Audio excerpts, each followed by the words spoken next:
Okay, well, good morning, everyone, or good noon here in the Temple of Silence.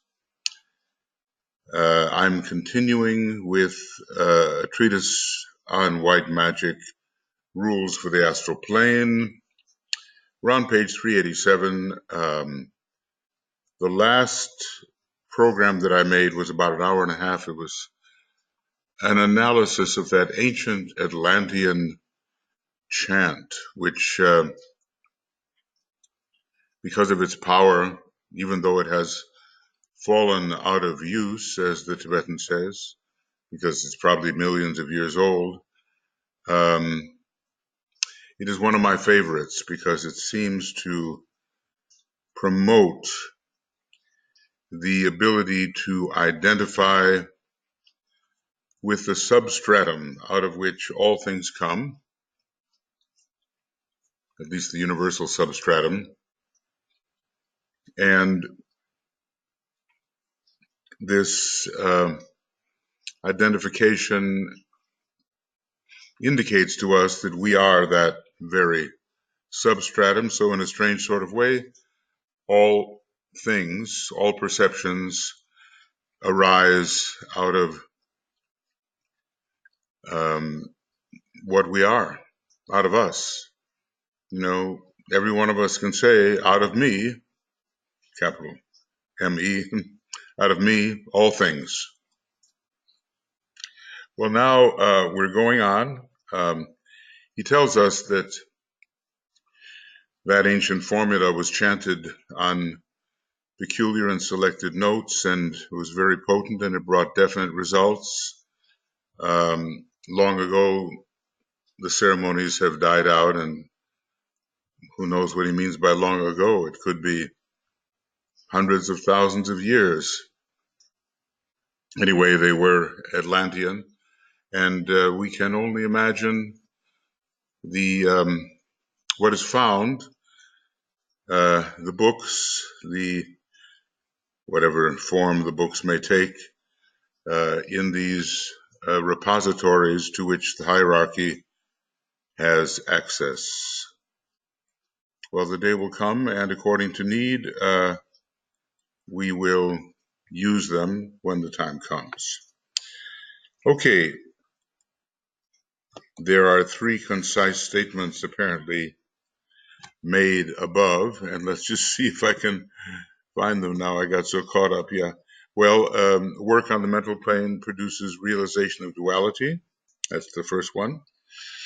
The mind, rightly used, becomes a recorder of two types of energy or of two aspects of the manifestation of the one life. And later, the soul and its instrument become so unified and at one that the duality disappears, and the soul knows itself to be all that is, all that has been, and all that will be. And I would have to add, for my own comfort in that statement, that which is being, plus the consciousness which the soul is, knows itself to be all that is, all that has been, and all that will be. And, that's a bit of a stretch for most of us, but I think in a very subtle way, it does come through eventually. Now, here is the fourth. When the chitta or mind stuff is swept into activity by abstract ideas, the embodied thoughts of the abstract mind, notice embodied because when we're dealing with intuitions, we may not yet have embodiment. The embodied thoughts of the divine mind, carrying the energy of their creator, and consequently the cause of phenomenal effects in the three worlds. And when to this is added divine understanding and synthetic apprehension of the will and purpose of God, then the three aspects of the mind are unified. And this is one way of looking at that which is unified, the mind stuff, for Chitta, and that's of the lower mind, the abstract mind, which relates at this time to the first subplane of the mental plane, and the intuition or pure reason. It is of the Buddhic plane, and especially, I suppose, relates, if we call it intuition, to the fourth subplane of the Buddhic plane. So I'm going to, whoops, what has caused that? All right. Want to make that a little bigger with hope. I've been away from this computer for just a day, and it's too long. Too long. Yeah. Okay. So, the mind stuff, the Chitta, and the intuition, the mind stuff for Chitta, abstract mind, and intuition. Now, there's another way to look at three minds uniting. Well, there are several ways to look at three minds uniting, and one way is the lower concrete mind, the son of mind, I suppose, mind as it is found on the second and third levels of the mental plane. We might call it higher mind, and then the abstract mind. Those are different ways of considering the three minds that unite, and there are still other ways as well. But this is a somewhat higher way because it involves the intuition. Okay, so here are the three minds which have to unite into a seamless unity, so one can move without obstruction between one level and another level, and they all relate to each other and they all reinforce each other somehow.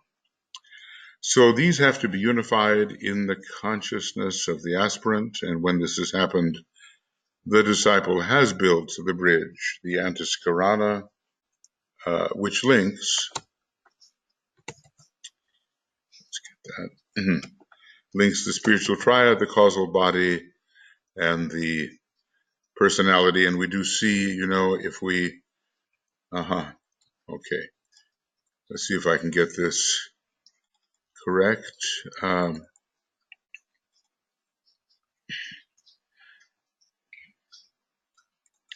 These are Tuyu's diagrams, and you notice that this antikarana is triangular in a way. The abstract mind is here.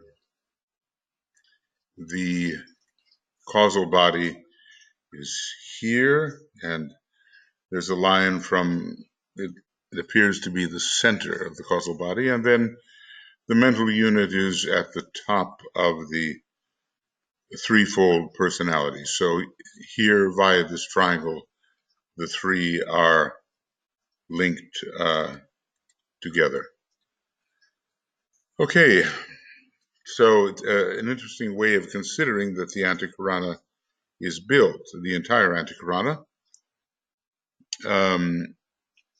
And when the mind stuff, the abstract mind, and the intuition are linked, and notice in this case, he leaves out the causal body, it appears. Okay, just trying to get my bearings here.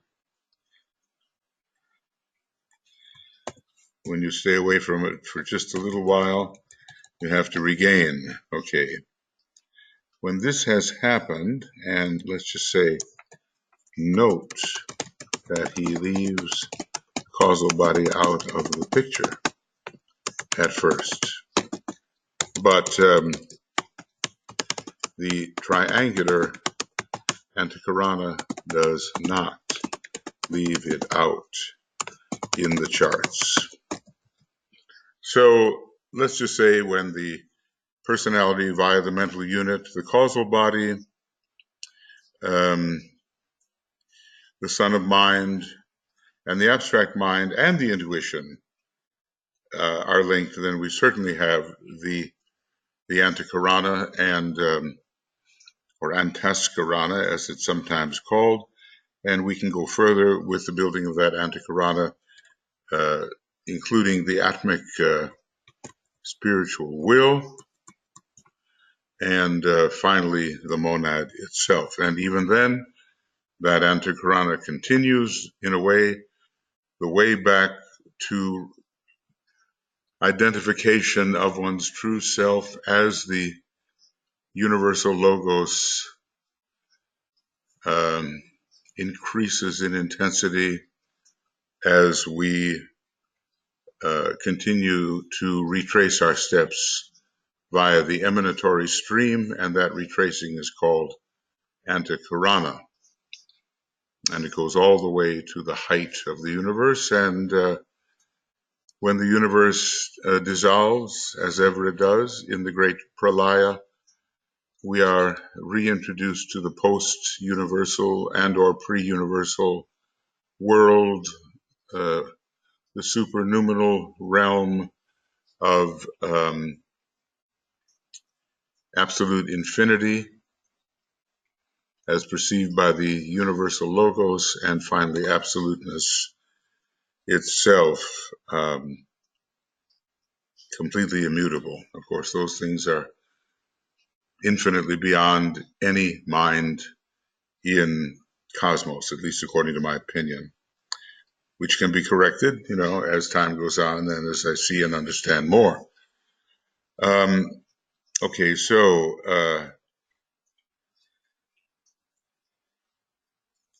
these are the links that must occur, and I wonder, as we look at the condition, our condition, whether we have in any way done this. What is linked in our own particular case? I know many people who have linked the abstract mind and the mind stuff, and they have to bring in the love energy of the higher mind, the Venusian aspect, we might say.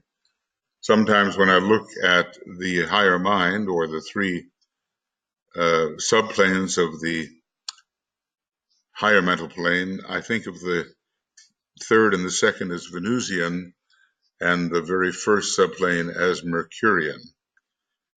I always try to translate things into planetary terms because it seems to be a language which is revelatory. But DK has told us that, we just don't yet, the majority, know how to center consciousness in a stable way within the causal body. And this we must learn to do if we're going to have a true meditation of the kind that he is trying to induce in us. So when all this is done, the egoic body has served its purpose, the solar angel has done its work, and the form side of existence, including that form which we call causal body, as we understand and utilize it, because, there are higher forms that we don't understand and do not utilize. In a way, the whole cosmic physical plane is consisting of nothing but form, although those forms are, what can we call them, formless forms? They are forms nonetheless. In a way, the whole universe is a form, as subtle as it may become from our perspective. So the form side of existence is no longer needed as we understand and utilize it as a medium of experience. So let's just say the Antakarana built to the spiritual triad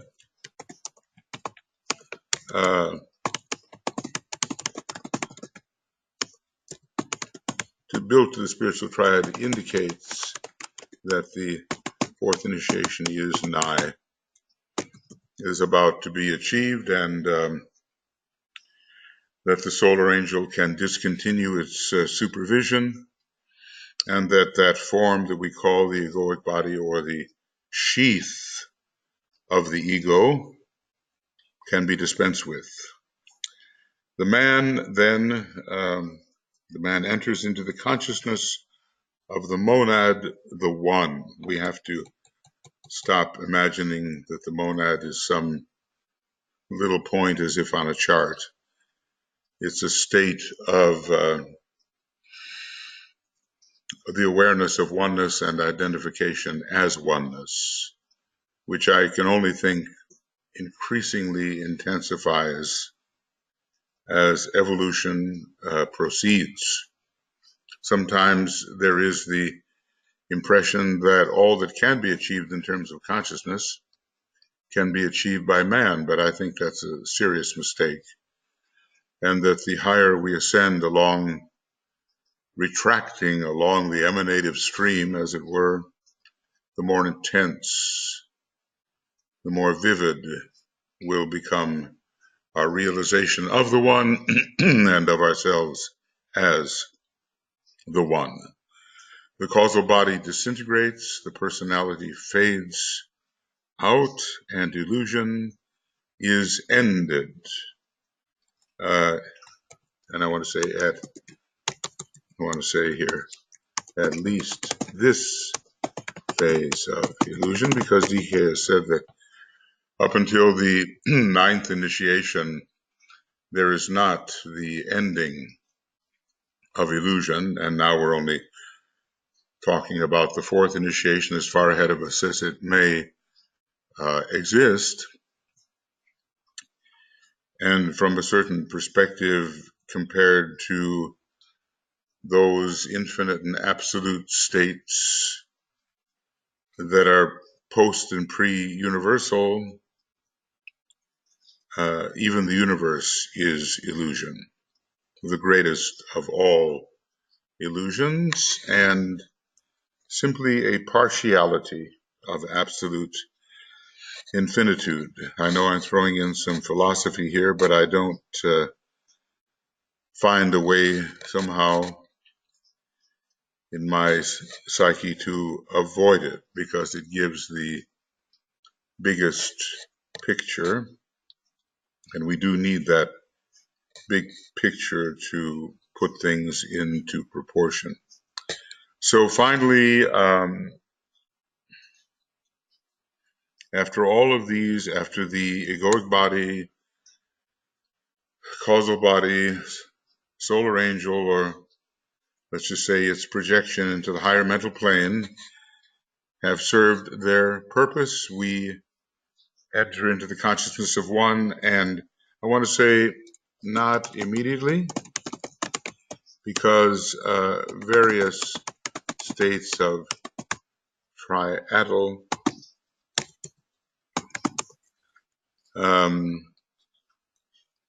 consciousness, various states of triadal consciousness have to be lived through. The man becomes detached from any causal body, it's gone, but he lives in his organized Buddhic vehicle, and then he lives in his organized atomic vehicle.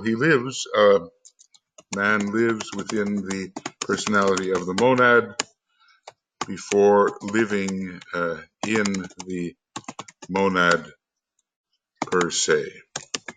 It's a bit like, there's an analogy here. We live in our personality before we focus our consciousness and the sense of being entirely within the causal body, and we live within the spiritual triad considered as the personality of the monad before we, at the sixth initiation, have achieved the ability to live within the monad in its entirety. And so we become eventually a monadically infused spiritual triad. We become a monadically infused spiritual triad, just as we were before a soul infused personality.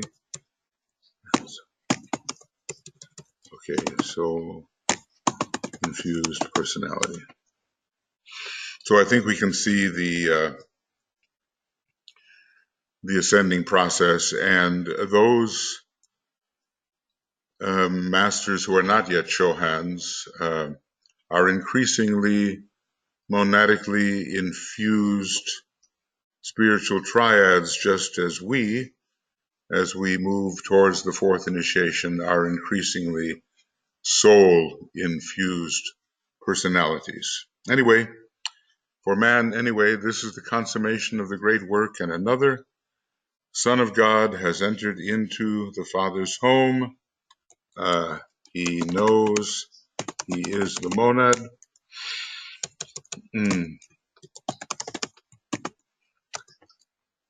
And he experiences his being as the monad. Okay.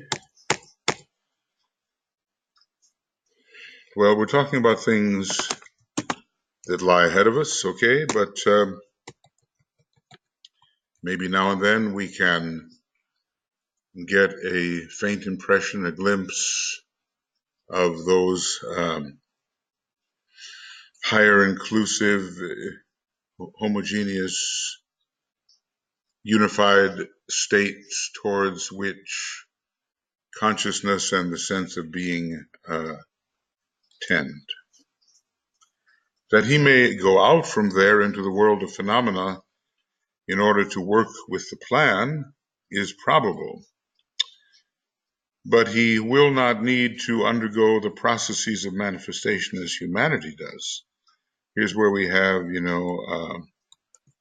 the situation of the Christ going out to work with humanity on the outer plane, but not having to, as the Christ, go through the experience of birth and growing up, birth in a physical form, and the maturing of the physical form. I think as I gather it, from the time a disciple has achieved the second initiation and the opening of the sixth petal, he can serve as a host to one of these incoming higher beings who, under the law of economy, do not waste time in being born in the normal way and growing up in the normal way, but can use a prepared disciple to overshadow or even to take possession of the vehicles of that disciple. So anyway, he can then construct for the work his own body, his body of expression. That's another way of doing it, the Mayava Rupa. And he doesn't have to be born to do that so, okay, I would say this then, perhaps PH, no, that's not it. Perhaps the creation of a Maya Virupa is the preferred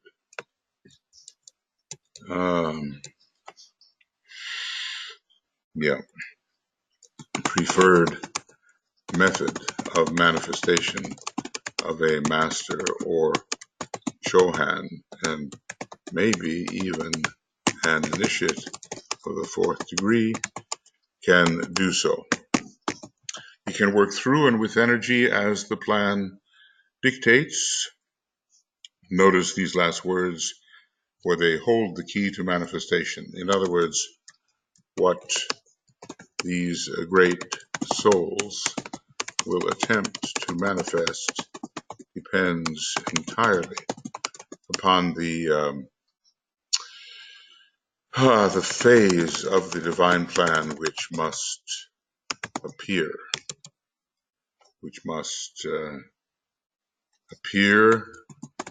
at that time. Our study of the energies which have been brought to our attention as we studied Rule 10 has brought us to a consideration of, and now DK is going to give us, I think, a summary here. I mean, you know, these are, let's face it, friends, these are heavy, ponderous tomes and a lifetime of study. Well, I've been studying this material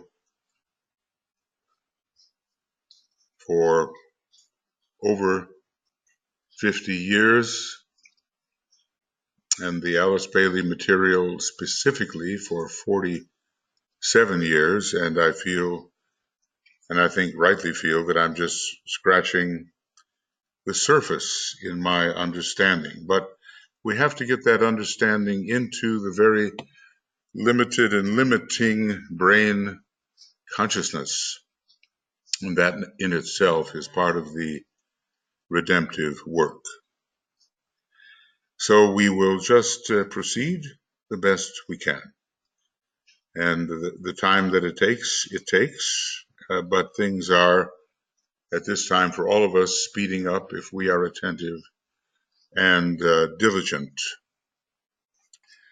So we've come to the consideration of personality emanating from the coordinated man, and another way to call this is the well, let's just say coordinate. I won't say that. We have to, let's just say, get the vehicles to work together without too much friction. Then dominant human beings, there's always that initial Leonian phase, probably occurring within the fifth petal, where the lower sense of identity, the little personal self, looms so large, and its method of dealing with the world is to insist on its own personal will.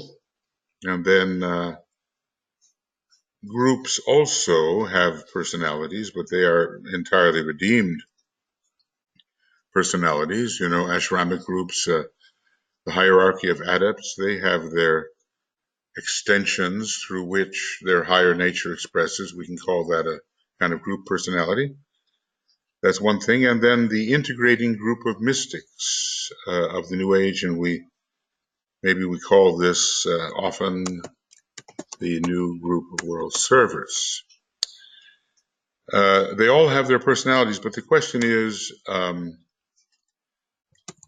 when personality is demonstrated, is it under the infusion, pervasion of the soul and higher centers of power? Is it? And I'm sure that many of us run into conflicts where we have to choose between the higher impulse and what something pulling earthward seems within us seems to want. So this will be an important consideration for this group of mystics, is gaining each year in potency. And let's just say they are practical mystics of the Aquarian type. So that's the difference, really. Not those who want to run away from the world, shun the world, find the world objectionable and limiting, and do not want to give their attention to the redeeming of the world, which they consider, I think, largely irredeemable.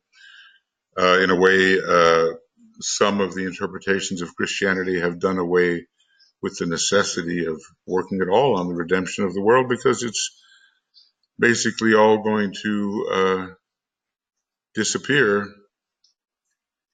with the second coming of Christ, the Armageddon, the second coming of Christ, and the rapture, and all these many, many things. It's a great escape, and It's not a seventh ray, heaven to earth model, which we are now enjoined to follow. Okay, now, so we had personality energy, either a high form of energy or a type of energy which conflicts with the spiritual energy. We do have now, in a still larger context, although in a way I'm sure planets have their personalities too, we have the, let me just think it would be useful. Planetary energies. You know, right here, it's where the thinking people who are intelligent but still rather more materialistic in their awareness, this is where they draw the line.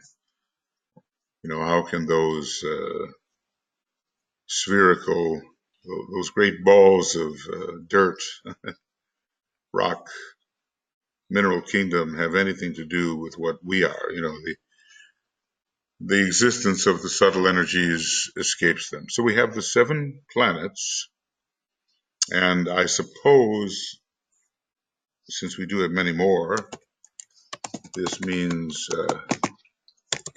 principally the sacred planets. We have the Earth, which is our center, our home, and the chakra within the solar logos, for which we are increasingly responsible. Eventually, this Earth being, also with our help, and of course with the intention of the ensouling spirit of the Earth. This time I'm not talking about the planetary entity, I'm talking about the great being, the planetary logos, which the intention of the planetary logos will shape into a sacred planet. And then we have the moon, also part of the Earth really, but the scene of planetary and systemic failure, which has a backward draw upon the would-be advancing life. So what can be said here in this summary?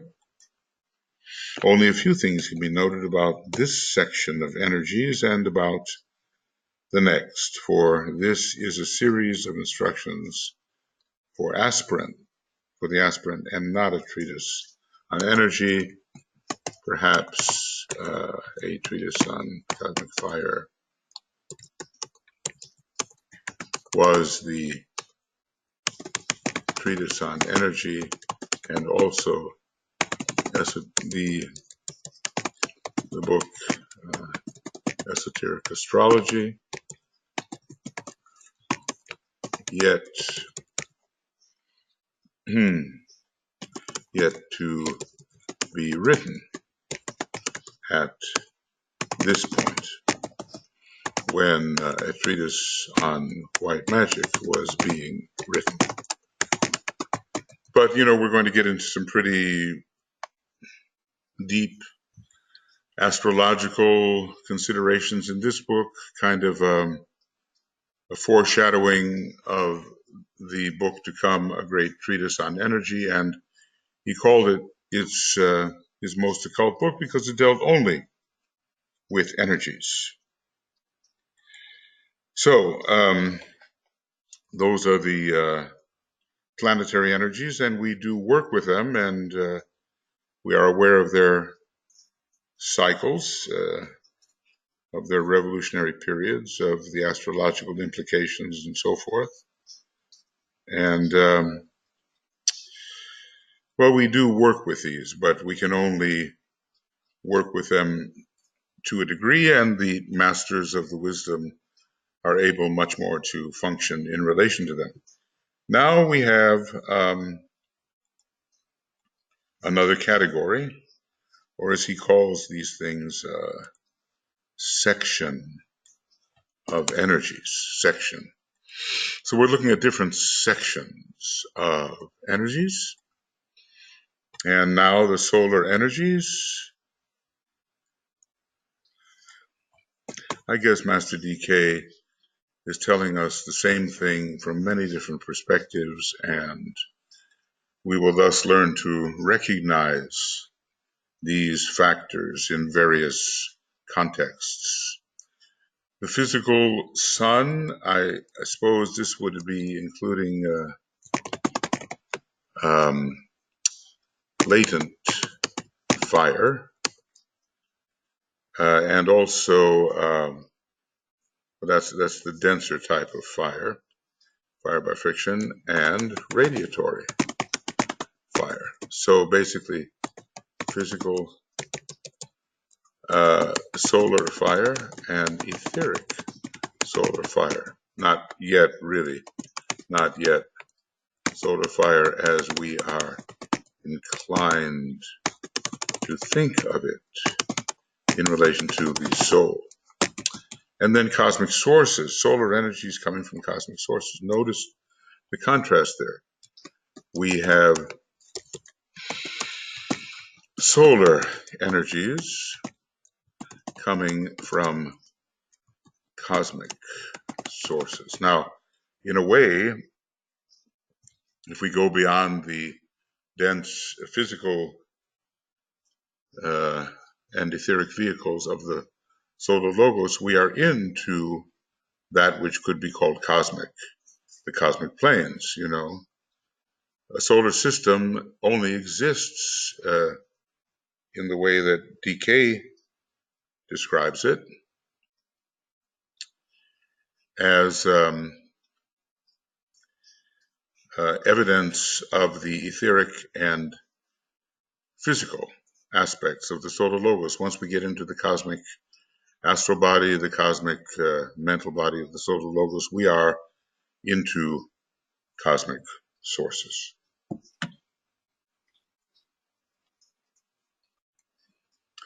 See, we have to look at what really is a cosmic source. When you think that the causal body of even our planetary logoi are on the cosmic mental plane, they are cosmic sources too. They're called planetary, they're called solar, but sometimes they are called cosmic beings. And the solar logos is, from one perspective, a supervising systemic being, but from another perspective, a cosmic being whose causal body is on the first subplane of the cosmic mental plane. You know, we're using words here, of course, for states of being which are really inconceivable to us in anywhere near their true state. And we do not know whether they are pracritic or not.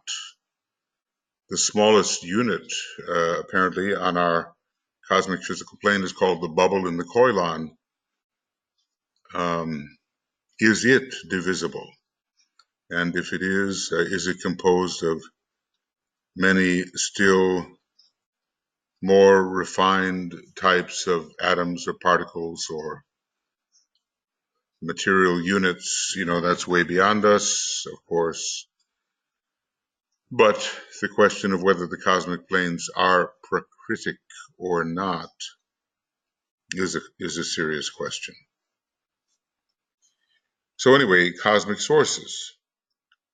And with these cosmic sources, you know, we have cosmic logoi, but they are composed of solar logoi and their expressive suns. And when you look at it, even the supercosmic logoi, such as the one about whom naught may be said,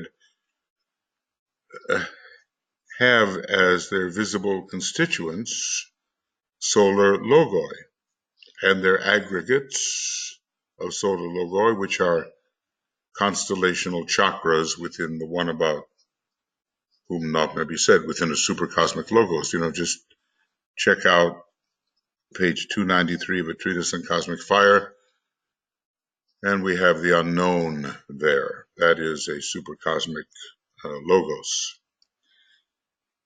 Well, it is a little bit satisfying to be able to conceptualize some of these greater beings and their manifestations, but really we're still on our own mental plane as we're doing so. And we're not experiencing such energies, of course not. We can barely experience in a conscious and sustained way the energies of the causal body, yet alone the spiritual triad. So we have a long way to go here, but at least we are more certain of the path we are taking. So, we're in this section here where we're discussing a review. Our study of the energies has brought us to the place where we are considering personality energies, planetary energies, solar energies, and cosmic energies. Okay. In all thoughts concerning these energies, it should be remembered that they are passed to us through, or rather constitute the bodies of, certain lives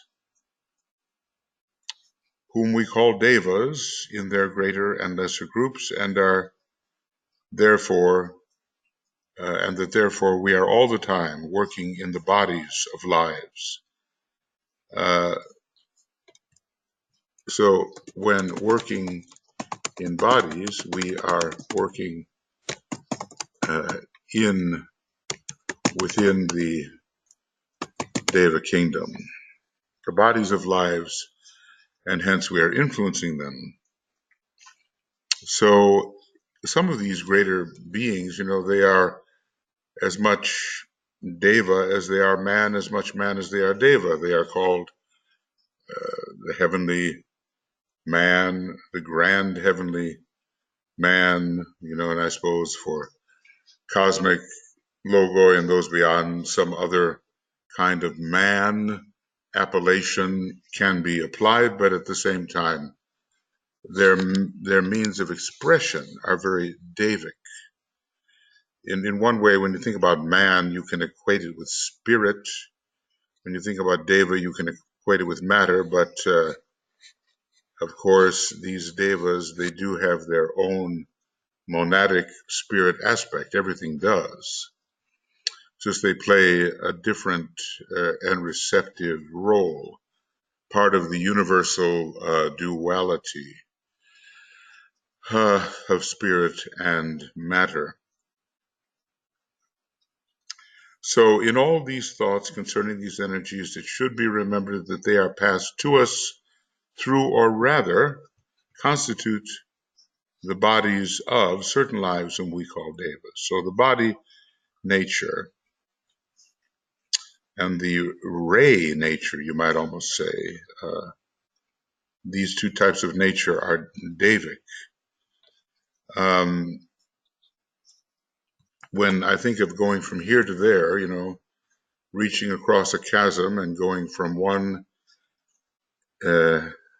point of concentration to another, it requires a being that can span those 2 points. And that spanning function, that connecting function, is particularly applying to the devas.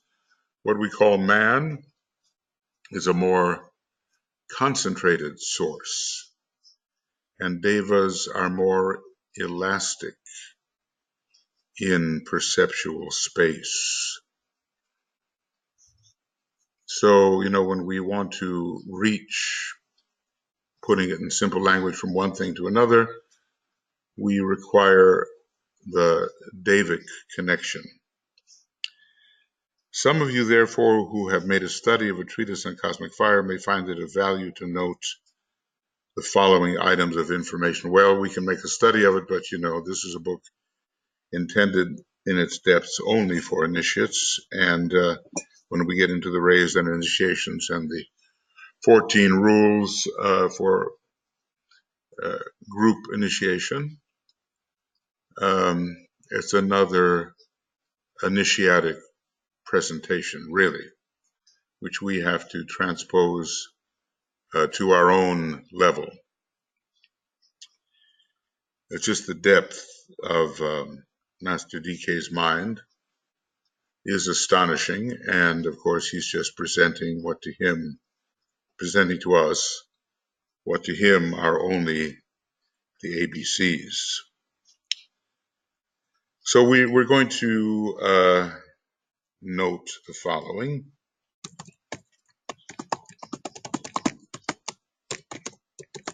If we have studied. Number one, the lowest type of devas or builders on the evolutionary path are the violet devas. Now, these are particularly associated with the etheric plane. And, we have these general categories there, the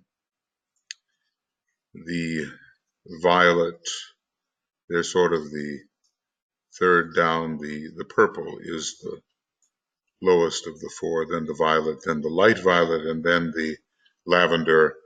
They are the highest of this category of violet devas. Then come the green, and if we say, do they have much to do with the astral plane? Because there are said to be certain great, what can I call them, medical devas who are or will be, who are cooperating or will be cooperating with man in healing enterprises. And we do have to remember that the color green is associated in part with the solar plexus, which is the chakra which rules the astral body. So there's a rose color there, and there's a green color in the solar plexus chakra, and green associated somewhat with the third ray, half of 6. Green has to do with vitalization and the sort of a natural health. So when you want to restore vitality to a being and get them to, spring again, some of the healers use what's called spring green, the color of the new shoots. That will be a fourth method of healing, and one of the earliest to be brought forward, color and sound. So green, I think, has its place in relation to the astral body. Some people say that they just count the spectrum as it normally appears, and then the heart takes on the color green, the heart center, but it seems that that is not the color given by the Tibetan, although there is a vitalization factor within the heart, and hence the color green may be somewhat appropriate, but he does give the golden color when he's talking about the color of that heart chakra, as Leadbeater does as well. So, and last of all, the white devas. This is interesting. among which can be found the, let's call it the guardian angels of the human being. And these are all dominated by a fourth and special group. These control the exoteric processes of physical plane existence and what is the color or nature of this special group. We don't know, and we don't even know if it's justified to be rising through the planes as we change colors, but it seems to be, and yet all of these have an effect upon the physical plane. You know, our study of the devas will be well correlated with the Aquarian energy. Something about Aquarius, astrologers who study it have told me, and aviation. Interesting, that Charles Lindbergh was an Aquarian. It's associated with invention, action through space at a distance. It's associated with being in the air and the wings that it takes to be in the air. And for that reason, the Aquarian age will be an appropriate time to study the subtle winged beings. I wouldn't be surprised if a lot of development within the bird evolution, which DK does not include directly with animals, he says it's purer type of evolution, will be attended to during the Aquarian age, a time when the bird group flourishes. Just a speculation. What can you do? You can speculate, and then you can watch and see whether there was reason to your speculation or whether it was a bit wild. Okay, the next thing. It must not be forgotten, however, that on a lower scale of the evolutionary ladder are other lives wrongly entitled devas which work in obedience to the law and which are controlled by the higher entities. Now, this is a very important point. In other words, basically he's saying here that we wrongly call the elementals by the name devas, when in fact they are very unconscious. I suppose there are unconscious devas as well. They have not reached the individualized state, but in general, the term deva applies to a higher form of life than elementals. There seems to be kind of a crossover here, but as he says, wrongly entitled. So he himself seems to do it at times, but here he's being very, very clear about these elemental beings. And there's the tendency there, for man to be able to command the elementals, but with certain devas he must cooperate, and others with other devas. In relation to other devas, man must obey. He certainly doesn't obey the elementals. There are, for instance, denser forms of gaseous life, termed often salamanders, and here, let's say, related, don't know why that doesn't work for me, related to fire. Salamanders, the elements of fire, right. If I would just read ahead a little bit, I would see that I'm putting down exactly what DK has already written. Okay, there are, and this is related to the gaseous life, the third sublevel from below. These are directly under the control of Lord Agni, Lord of the mental plane. And of course, there are different Agnis. There are systemic Agni and cosmic Agni, representing the personality of the solar logos. These are directly controlled under the Lord Agni, Lord of the mental plane. And in this mental age,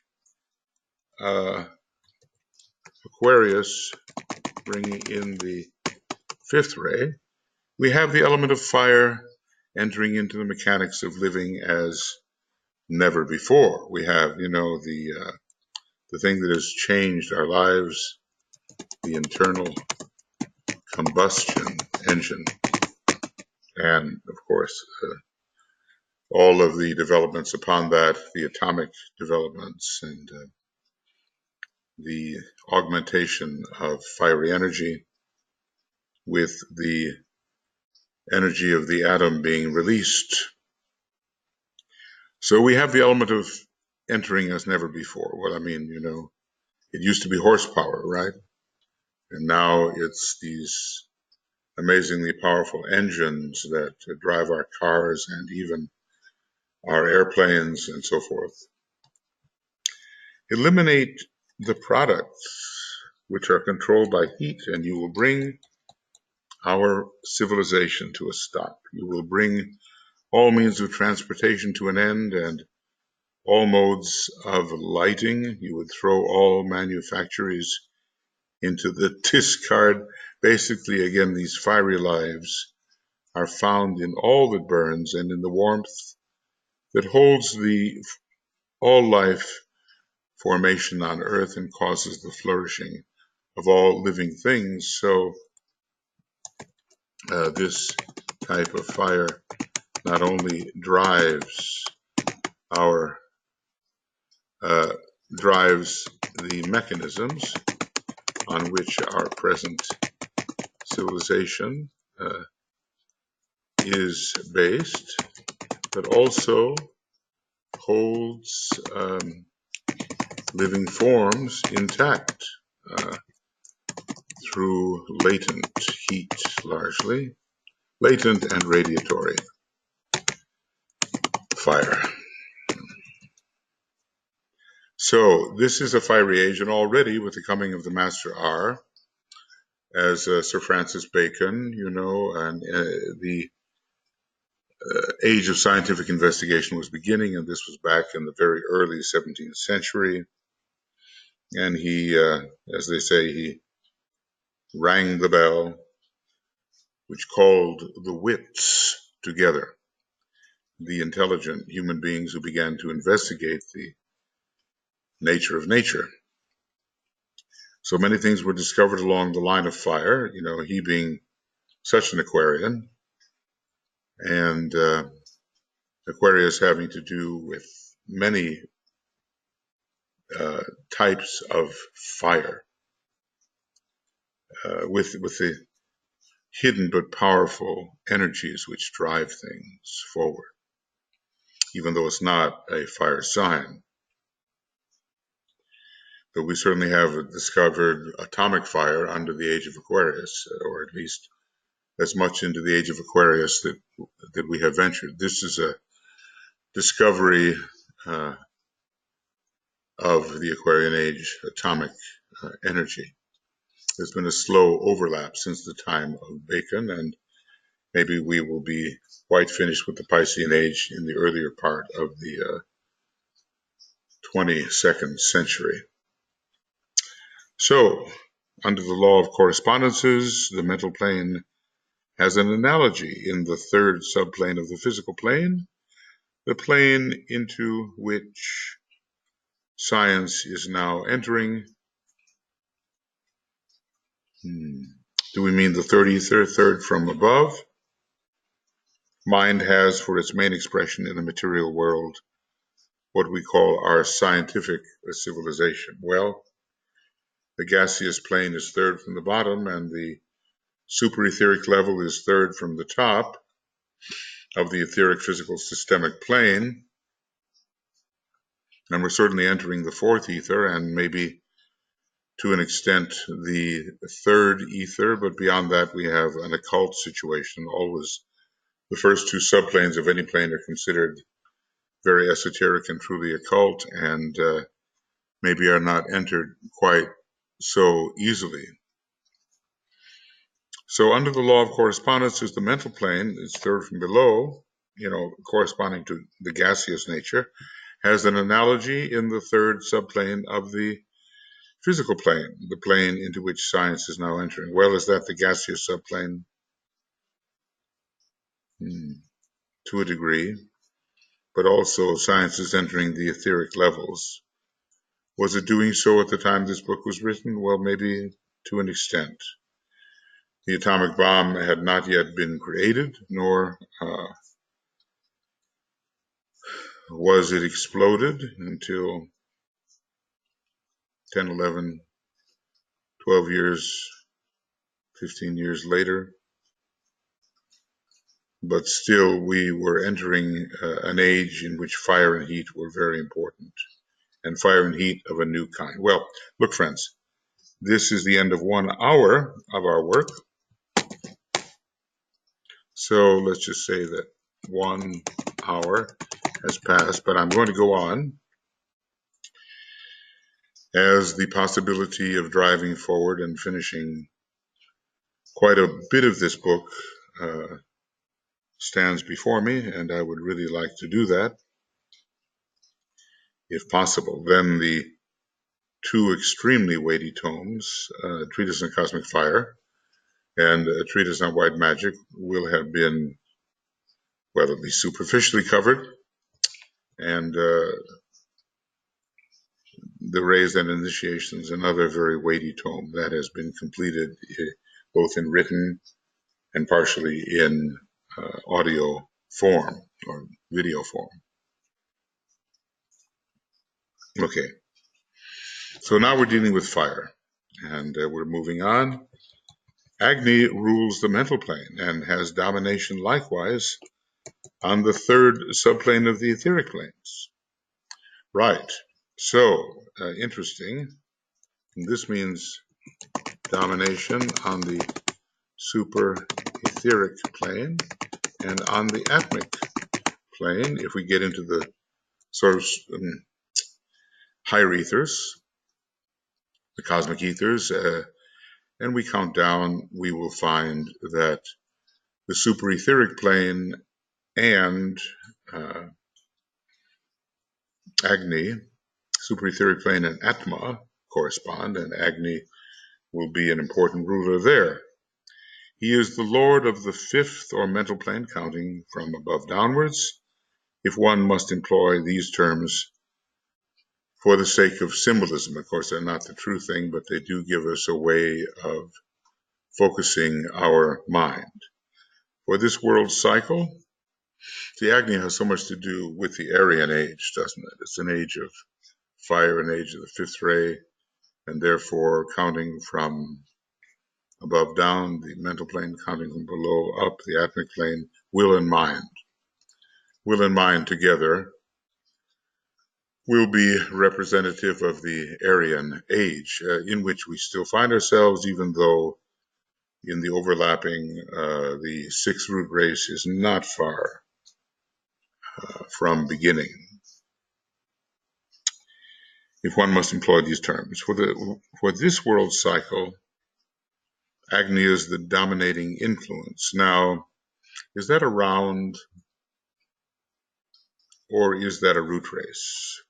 If it's a world cycle, it seems more like a round, but does this mean a round? That's the question.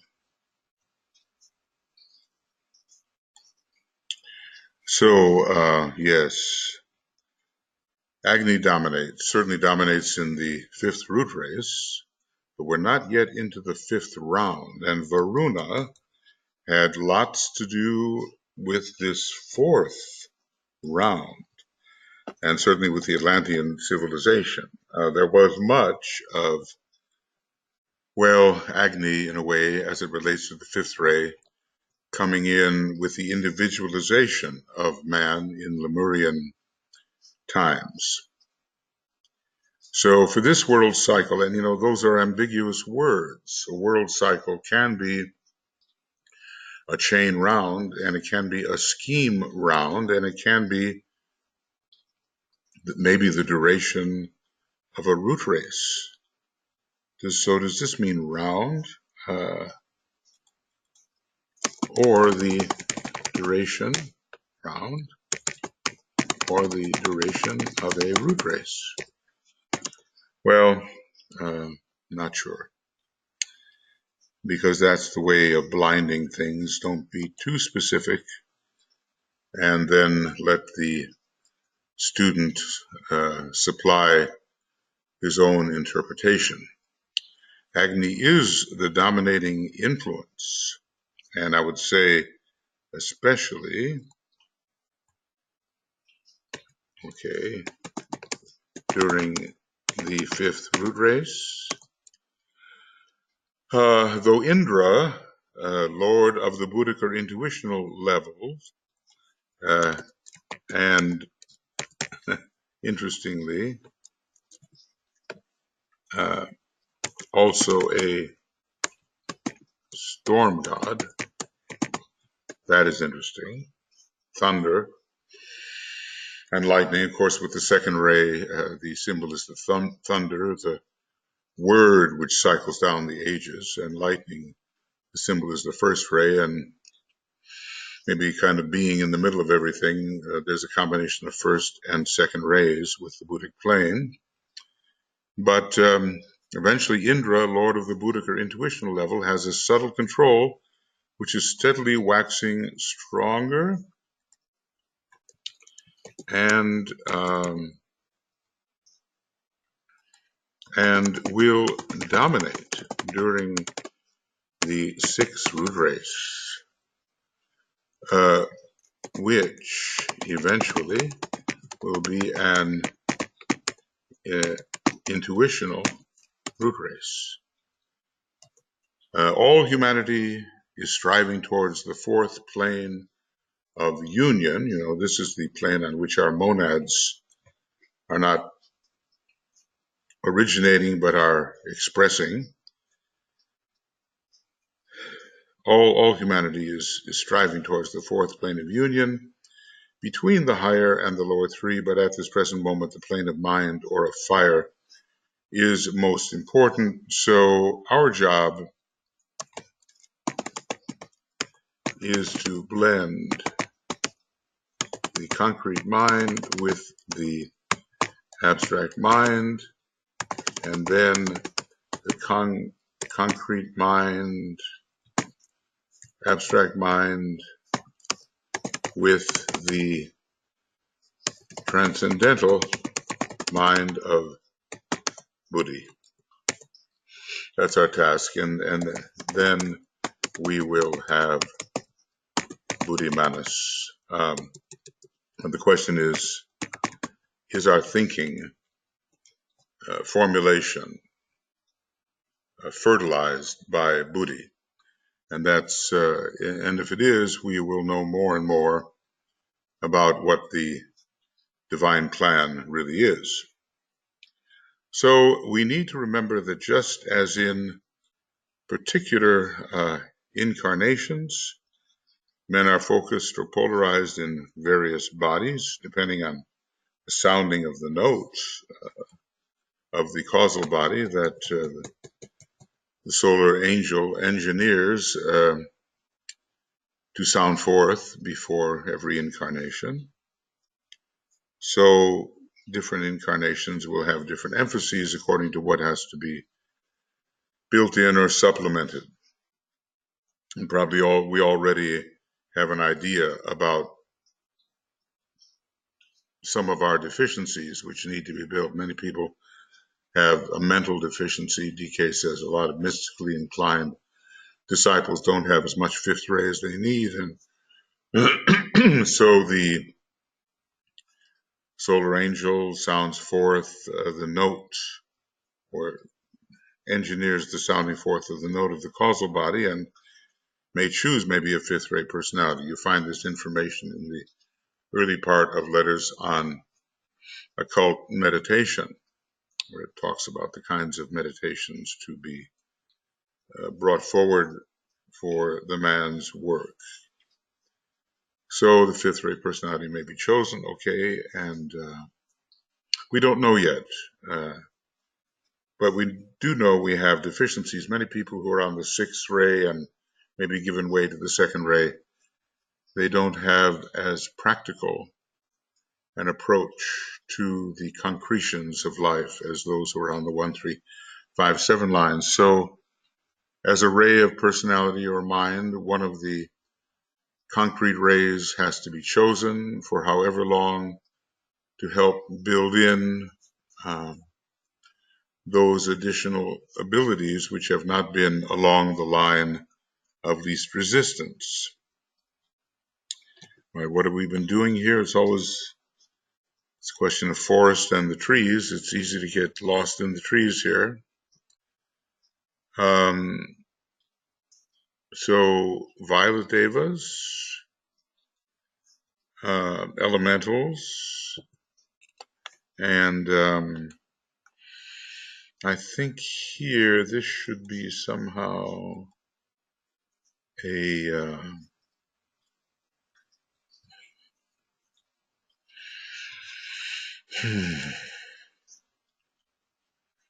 yeah, this should be set a numbering value of 3, I think.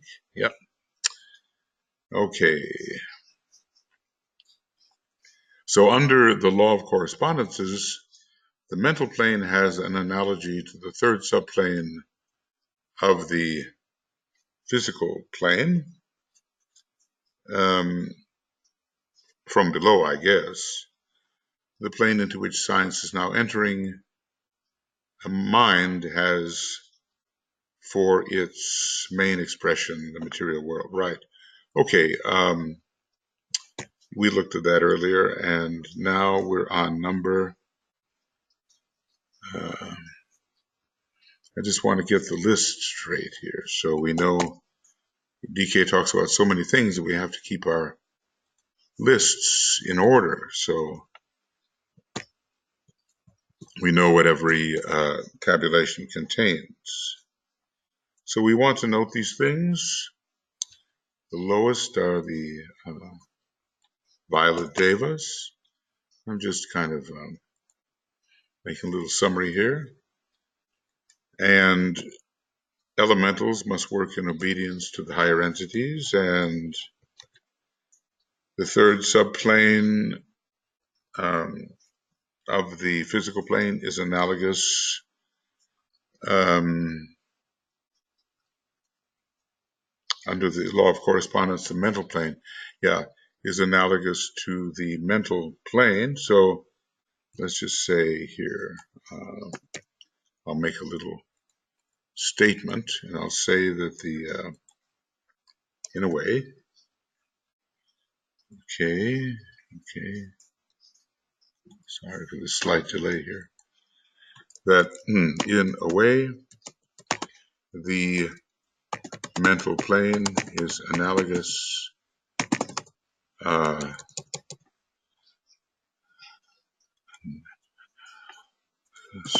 to the third ether, and that Agni rules the mental plane and also dominates the third ether, which is the fifth plane from below. Now, we go on. He says these are things we should note, right? But to hold all this in our mind, well, it's nigh unto impossible. Can be done, I suppose. These items of information are things we have to correlate. Then number 5, we need to remember that just as in particular incarnations men are focused or polarized in various bodies, sometimes the astral, sometimes the mental, depending upon how to keep the balance. So at this time, one might infer that our planetary logos is focused in his mental body. Well, he has not achieved the second cosmic initiation yet. He has not yet achieved the second cosmic initiation.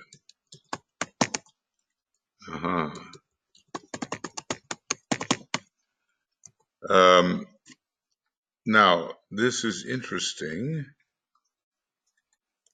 He has not achieved the second cosmic initiation, but remember that an illumined mind and spiritual intelligence is required of man in order to take the second initiation. So maybe something analogous is going on there for the planetary logos, but he fills in something here that may be amplifying of what is given in Treatise on Cosmic Fire.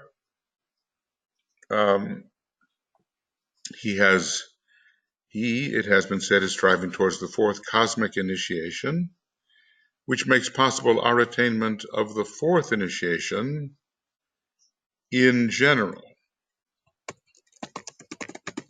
but not yet, for he carries us forward with him, and on our particular level we achieve as the cells in his body. Well, this is interesting because he has not yet achieved the fourth initiation in the series of 7, and the second cosmic initiation is not yet his.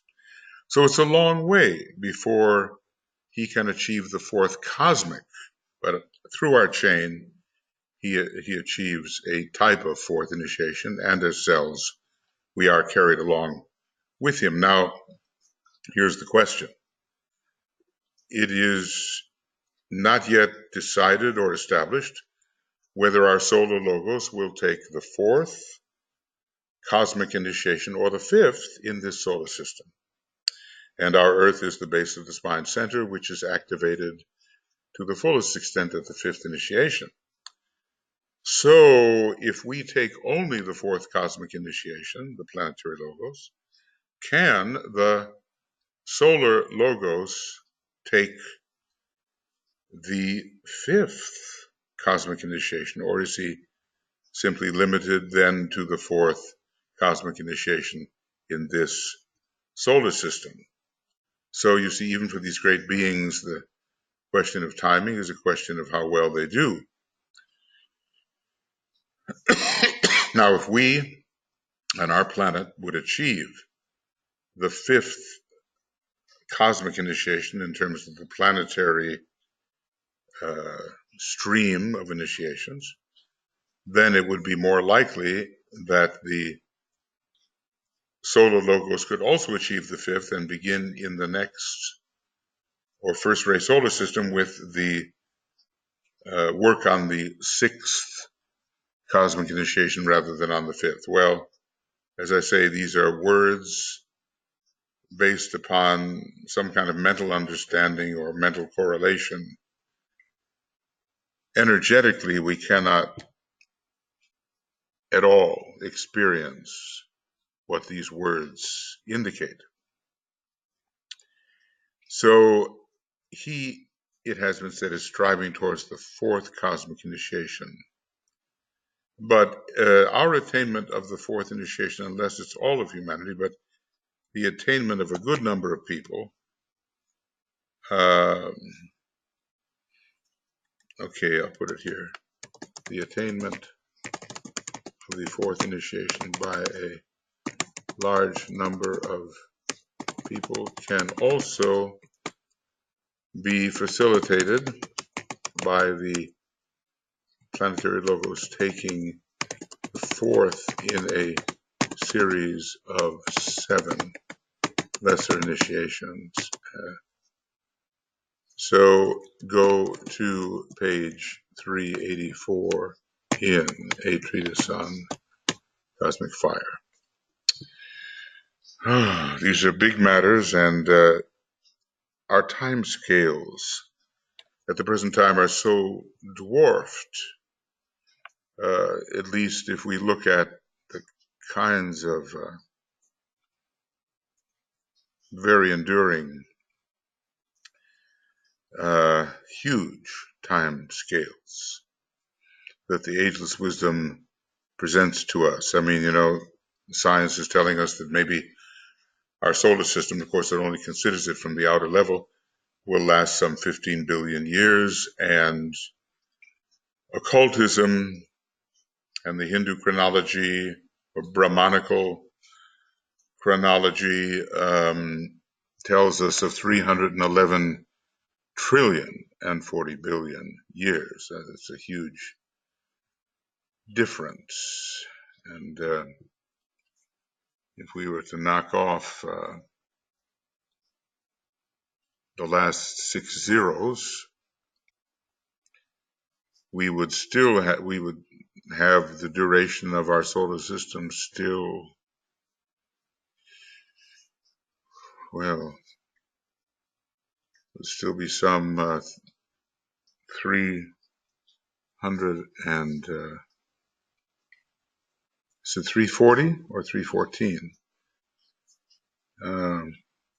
But approximately 340 million times longer than science is presently estimating. But we have to remember that we're also considering inner life and inner cycles with the occult methods. Now, what I'm going to do is shoot over here to this Treatise on Cosmic Fire, page 39. Oh, it's 311. Now I got it. 311 and 40 billion. 311, not 340 or 300. And that's it. So just take a look at that. If I can find it here. This is number 5. And are we on page 39? Let's take a look at the hidden. There it is. Okay, so it's either on page 40 or it's on page 39 of a treatise on cosmic fire. And there it is. Okay. And we could make that very big, and find out that the duration of the solar system at both inner and outer levels goes to 311 trillion, 40 billion years. Now, something's wrong here, of course, the way it's written. This is 3 trillion. But 100 of such years, you see, it was not successfully multiplied by 100, and so we do have kind of a mistake there. But if we multiply by 100, we add a couple of zeros, and then there would be 1, 2, 4, 10 zeros. Anyway, it comes out 311 trillion, 40 billion. I never noticed that mistake before in the transference, and it would not be found in the books, I think. Okay. But that just shows you, when you go through these books meticulously, you do find things, misspellings and misrepresentations and old chains of glamour snap, and we have old chains of clamor, something like that. Snap, something like that. So there are mistakes here, and the careful readers of the books will note them.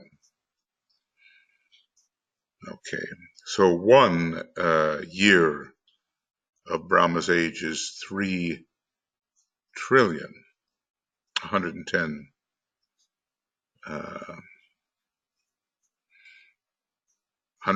billion, 400 million years. Add a couple of zeros and you get 311 trillion, 40 billion years. Well, little discoveries are important. Now, going on. Go to page. All right, I'm just giving you a little respite as I slow down here, right? Now, We're going on. These are important things to note, he says. As time progresses, Indra will swing into control and the age of air will be ushered in. Already, travel has shifted from the sea to the air. And I want to just say, of course, international travel has shifted from the sea to the air. Just think of it, 100 years ago, it's just the beginning with Lindbergh, but you weren't going to be crossing the oceans in big airplanes. It was big ships that did that. So, but the air, of course, is the Buddhic plane. So God is the air. The god Indra is the next god in line for development. The god Indra is next for development in the human consciousness and psyche. More and more, as the Buddhic principle manifests and the at-one-ment is achieved, and we want to say with the,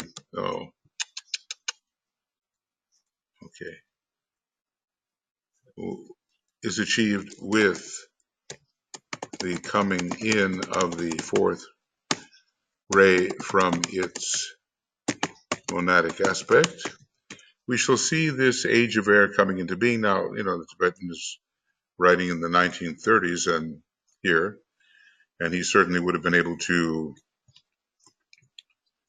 anticipate the kinds of travel, the kinds of communication, the wireless and all of its extensions, the radio and all of its extensions, all of that is very Aquarian. More and more as the Buddhic principle manifests and at-one-ment is achieved. So remember, the Buddhic plane is the plane of at-one-ment, the first such plane. Other planes too are planes of at-one-ment. Monadic plane certainly is. And as we ascend higher, the oneness is simply perceived and assumed. We shall see the age of air coming into being.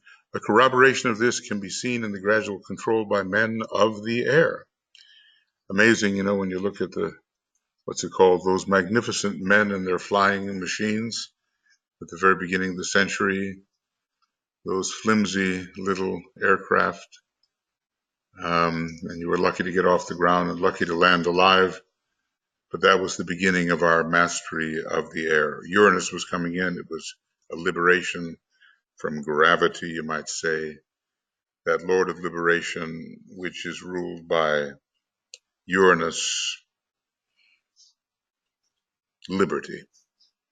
Liberty, equality, fraternity. So the Liberty Lord came in first, liberating us from gravitation, bringing Uranus strongly into effect and changing the traditional way of moving and of communicating. A corroboration of this is seen by our gradual control by men of the air, and of course, what we have now is just amazing. You see some of the anticipated airplanes that take you from China to America in 4 or 5 hours. It's leaving the Concorde behind. In an esoteric sense, all in the future will become lighter, more rarefied and more etherealized. That's the word I'm looking for. We are dealing with the etherealization,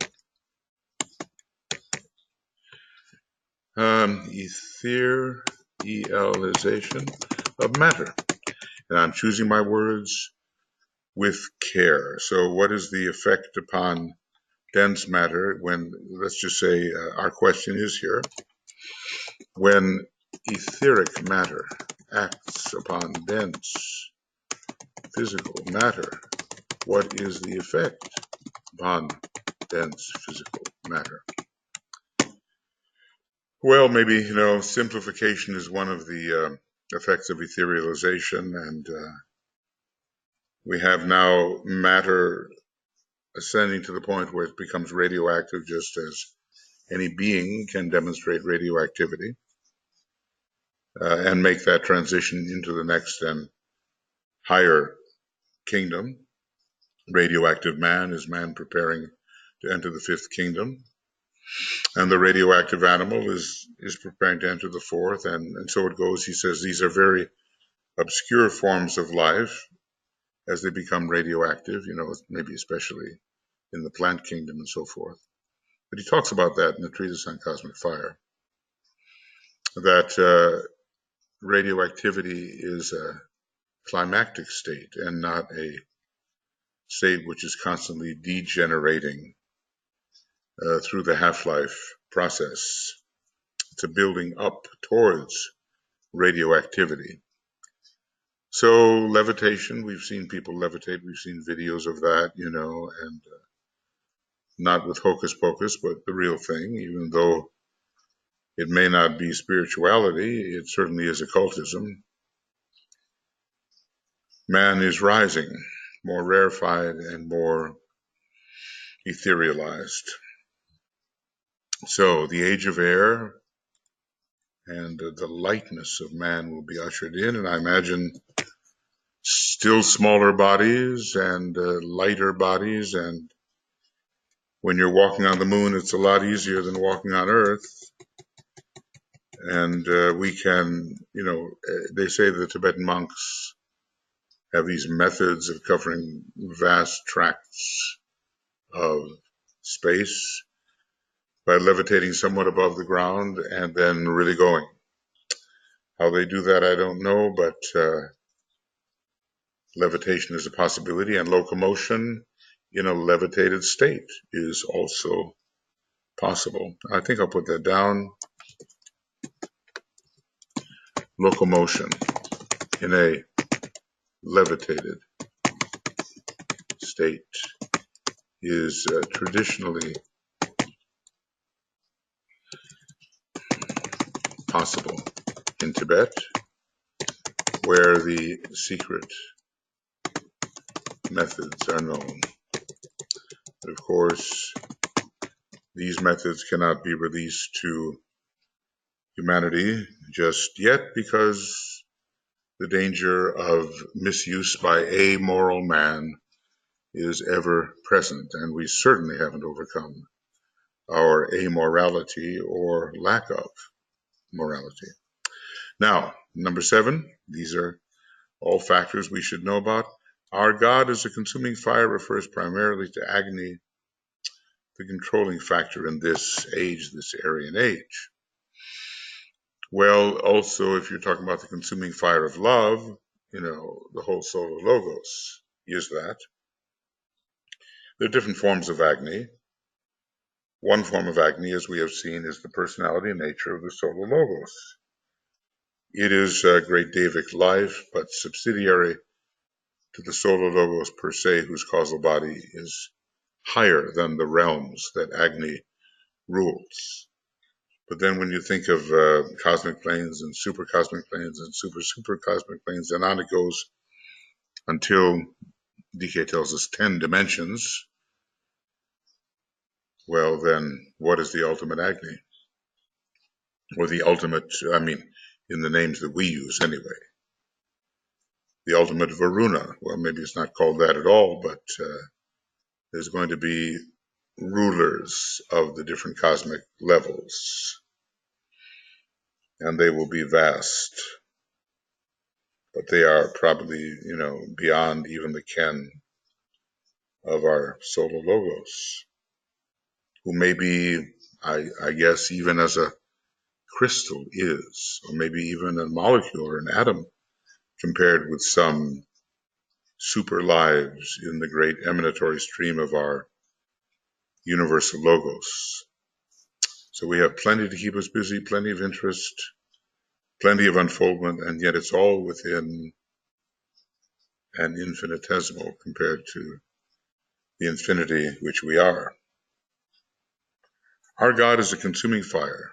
refers primarily to Agni, the controlling factor in this age. So it's coming forward, what is approaching is the high development of the fire of mind. It's already quite highly developed, but abstract mind and transcendental mind need much to be developed. Okay, DV, developed. Now, certainly DV, PD. Okay, we'll develop. Sorry for the pause. Just trying to make the way ahead more efficient as there is much to do ahead. DVPD. The devas of the fire will play an increasingly important part in all earth processes. Their time has come. What should we say, the devas of the waters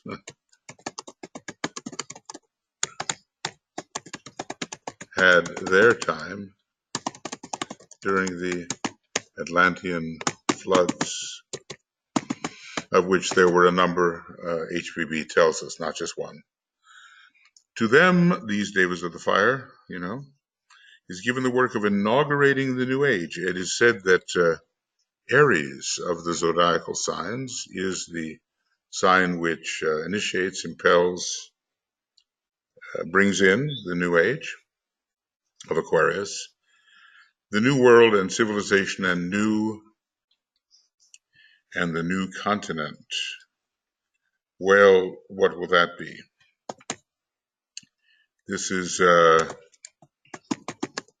probably not Pacifica arising in the midst of the Pacific Ocean. Probably not that. Maybe this is a new continental emphasis. But the new age, of course, is Aquarian, and there will be changes, earth changes,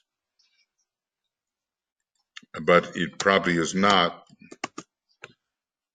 The last great transition was governed by Varuna, yeah. Okay, well, that was maybe the transition from the age of water. Well, let's just put it in different terms. From the Atlantean age to the Aryan age. Probably that, but South America will again become very important in the sixth root race age. Now, that sixth root race is going to last a long time. DK tells us 10 million years. And our Aryan race, or root race, has only been going for 1 million or maybe a little more. So already it's beginning, maybe by the time we finish with the age of Capricorn, in another 2,000, 2,500 years, this sixth root race will be entering. But right now we're entering into the sixth sub-race of the fifth root race to develop the abstract mind, whereas during the sixth root race per se, it'll be the intuition per se. Okay, well, the great cycles control, and this is all in the timing of our planetary logos, who is taking it in away from the timing of the solar logos and so forth. Who's beating the drum here? But, the superior beings listen to their superiors and try to correlate their timing with the schedule of their superiors. Okay, a little more. A little more. Agni controls not only the fires of the earth and rules the mental plane, but he is definitely associated with the work of arousing the sacred fire or Kundalini. So Agni is involved in the fire of matter as well. Let's see. So AGNI is involved in stimulating the rising or uprising of the latent fires of matter called Kundalini.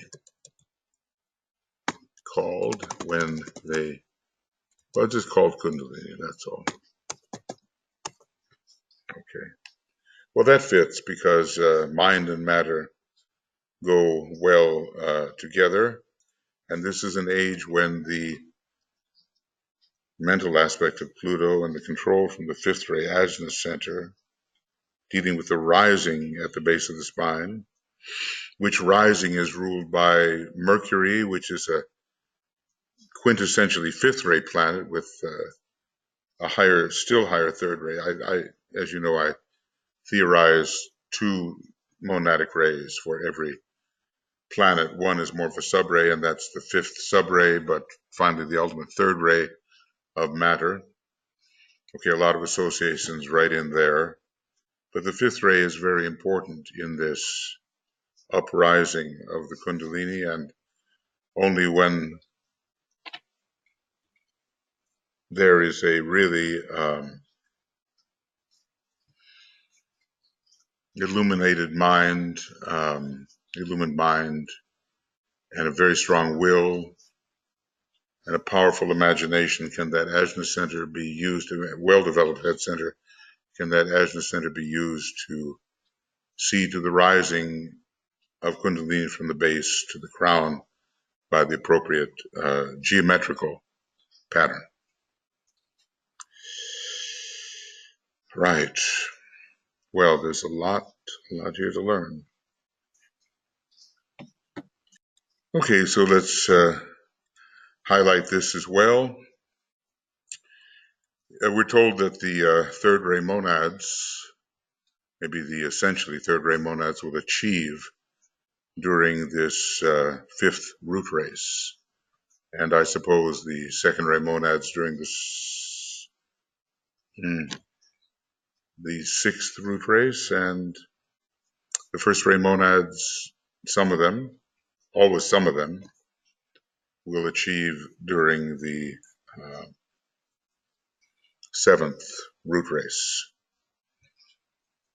Well, there's a smaller achievement ahead of a greater achievement because, remember, we're going to be moving into a planetary logoic focus in the fifth chain, sixth chain, seventh chain. I don't know if we're going to be like Venus, where 5 scheme rounds seem to have been enough to bring Venus to the full and desired development, with Earth intended to have been developing at the same rate. Maybe we'll have to see through the whole development through 7, and then still more achievement will be found. But probably a lot of moon chain monads now and monads from the earlier solar system who have the very strong fundamental third ray will achieve in this Aryan age. What does achievement mean? Probably the taking of the fourth initiation and the real entry into the kingdom of souls. That's probably what achievement at this time will mean. I'm not going to call it the 9th initiation or something like that. So, the work of the sacred fire, right. Note how the correspondence works out. A great part of the fifth root race, 3/5 perhaps, stand at the close of the probationary path, and with the coming in of the new age and the advent of the Christ in due time and in his own place. So he's saying, don't get ahead of the game and say, search for him in London. People are impatient and want to have the distinction of having been first to spot the Christ as if it was some kind of bird watching. So the advent of the Christ in due time and in his own place. Note the care with which I express this. Dogmatic assertions in terms of men's concrete mind are inadvisable. Many will find it possible to make the adequate extra effort entailed in the taking of the first major initiation. And here, does he mean the planetary third initiation? They will begin to pass from the fifth to the fourth plane. Yes, so it must be. So indeed, it's always that way. So indeed, we will have the third initiation coming in soon for many, or for some. And I think in the age of Capricorn, let's just round it off and call it 2,500 years ahead, there'll be a lot of that third initiation being achieved, even though Aquarius is also a sign in which the third initiation can be taken. So they will begin to pass from the fifth to the fourth plane, which means they're preparing for the fourth initiation, because the fourth ray, fourth plane, Buddhic energy is that which is the destination of the fourth degree initiates, and the increasing access to Buddhi is what brings it on, a greater love than can be contained within the causal body. So the Lord of Fire will achieve his peculiar work for this cycle by arousing the fire of Kundalini in large numbers of those who are ready. So that's clearly the responsibility of Agni to help raise Kundalini in a large group of those ready. This will begin in this century, so 20th century, and carried forward actively for the next 1,000 years during, so how should we look at that?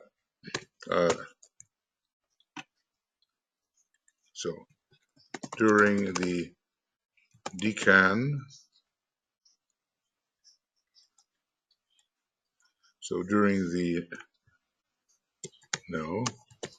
the decan of Saturn and the first part of the decan of Mercury. Well, every one of those decanate periods in Aquarius is going to last some 720 years approximately. Yes, and then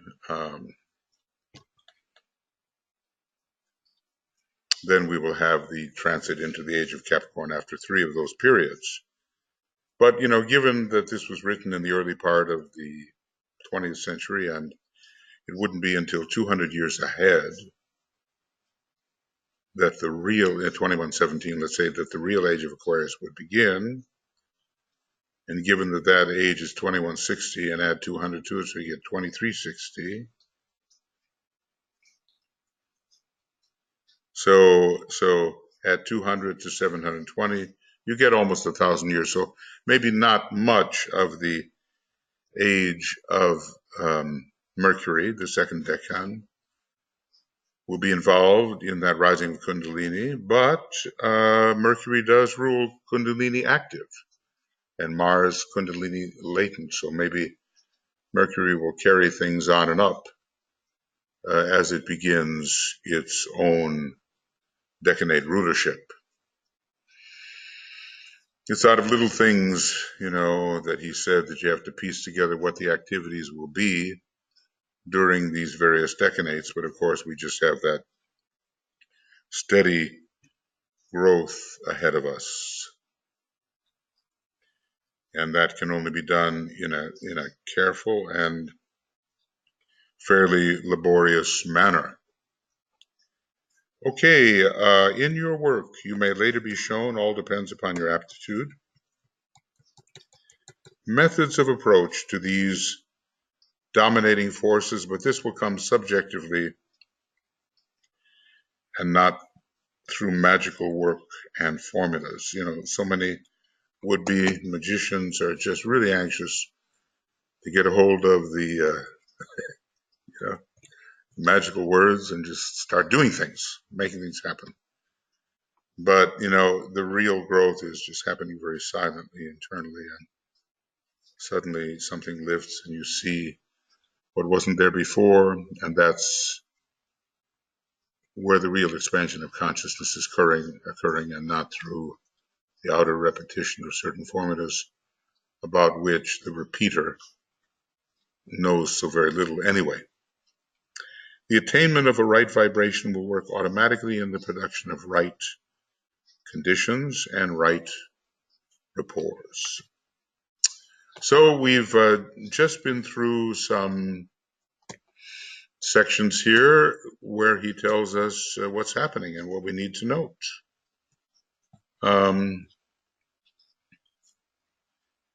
We have to come in rapport with the Deva Kingdom, and it's going to be involved in transmitting energy, and certain kinds of energies of which we have no present idea are going to be transmitted and bring about a unification which we can barely conceive at this point, given all of the disturbance arising from the great heresy of separatism or separateness. So we have to know about the violet devas and their effect upon the growing access to the etheric plane, systemic etheric. And there's a kind of a violet subcolor involving the cosmic ethers as well. So whatever the colors of those systemic planes are, maybe the Buddhic has something to do with some kind of cosmic purple, and the atmic with cosmic violet, and the monadic with cosmic light violet, and the sea of fire with cosmic lavender, in addition to the other colors which are there from the systemic level. And the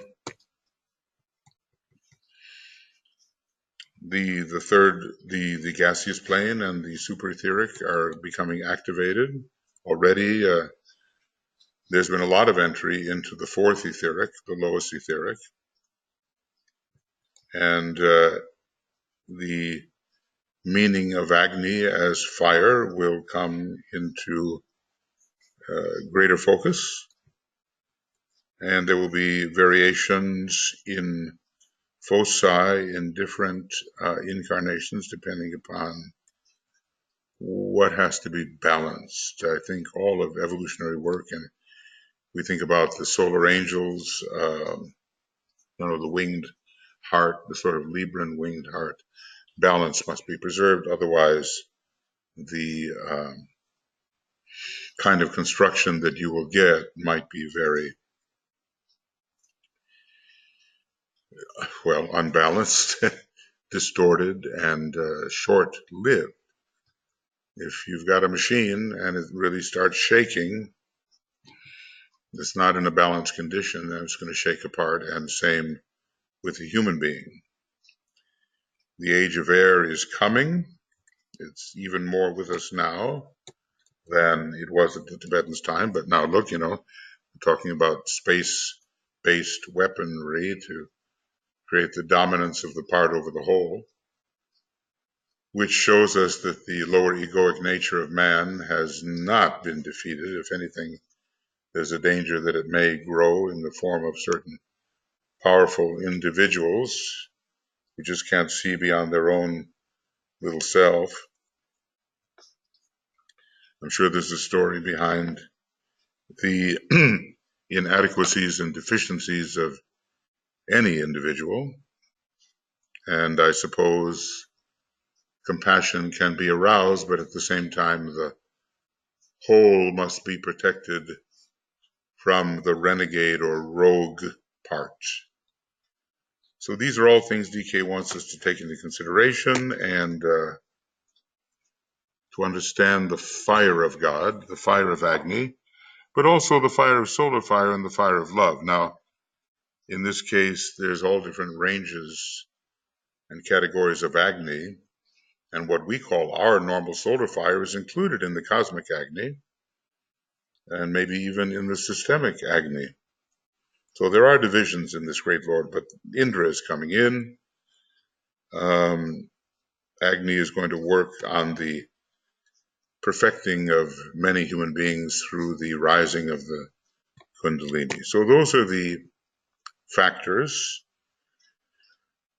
of which Master DK wants us to take note. And now we go on. I would like to point out that we shall not waste time in planetary intricacies and the interplay of solar energies. Well, what can I say? The book, Esoteric Astrology, came along, and quite a number of discussions of planetary interrelations took place. But at least at this point, DK is outlining things so that we can be true disciples and have the control of the astral body. But we'll concern ourselves with the laws of practical spiritual living. Well, it's fascinating. I mean, he gets into some really cosmic things, but behind it all is his determination to make this a practical book. And maybe now and then you have to range into the cosmic area in order to give some kind of perspective to practical action or practicality, which is necessary. The practical laws, or the laws of practical spiritual living, and the laws of the soul, a little bit later, were given in esoteric psychology too. We want to concern ourselves with the laws of practical spiritual living. That's the whole thing. I was thinking about that, whatever circumstance you may find yourself in, and there are many oppressive and disturbing and apparently distracting circumstances, you kind of ask yourself, well, how does what I know of the teaching apply to this moment, this very moment? What does the teaching advise regarding my attitude towards this very moment? And, you might have a surprising response because something in you knows more than you know. The higher aspect of your nature, which is now impressing the lower, knows more than the lower knows. And when you set up the question, you're setting up an invocation. And that invocation will evoke a response. And you'll learn something from inside yourself that you might not have learned from a book. And it's those things that really stick with us, that which we come to in our own nature, rather than just have familiarized ourselves with the words of a book. So, what is this moment? And how does the teaching apply? See, when I ask myself that question at the moment, of course, I'm in many more mundane circumstances, and I cherish these moments when one can go over the teaching carefully. I say, well, I'm doing my best to teach and spread the knowledge of the ageless wisdom, quite below the level of Master DK, but giving those associations which may bring light, or at least offering possible associations which may be light. I try to define that for myself, so I don't just, in a particular normal circumstance, rebel and say, what am I doing here? Why am I doing this? Certainly there must be something better to do. when I'm out there walking the cats. We have 2 new cats. It takes a while to walk these cats. It can't be trusted yet. They'll jump over the fence and be gone. What am I doing? I could say, well, I'm walking the cats and wasting my time, but I'm, on the other hand, serving the next lower kingdom, domesticated animals on the 3rd and 4th ray, giving that mind, that curious cat mind, a chance to grow through the exposure of what can be found outside in the great outdoors compared with boxed up in a couple of rooms, It's the serving another kingdom and also learning patience and learning how to be flexible in, realizing that the teaching is everywhere. The application of the teaching can occur under any circumstances, doing whatever. So, lots of lessons to learn if we really want to apply the teaching and question ourselves as to the best way of applying the teaching. We're probably over the 2-hour mark because I had one of those chronometer failures again. But, I'm not going to worry too much about that. Just continue. I seek but to give a few thoughts which have relation to the coming age, and thereby enthuse us, and animate us, vivify us with anticipation. And when we realize maybe how little we've done or how difficult it is, we have the conviction of the coming of a better time. I seek but to give a few thoughts which will have relation to the coming age and which will enable man to go forward to that glorious heritage which is his and into which he must inevitably enter under the good law and through the experience of rebirth.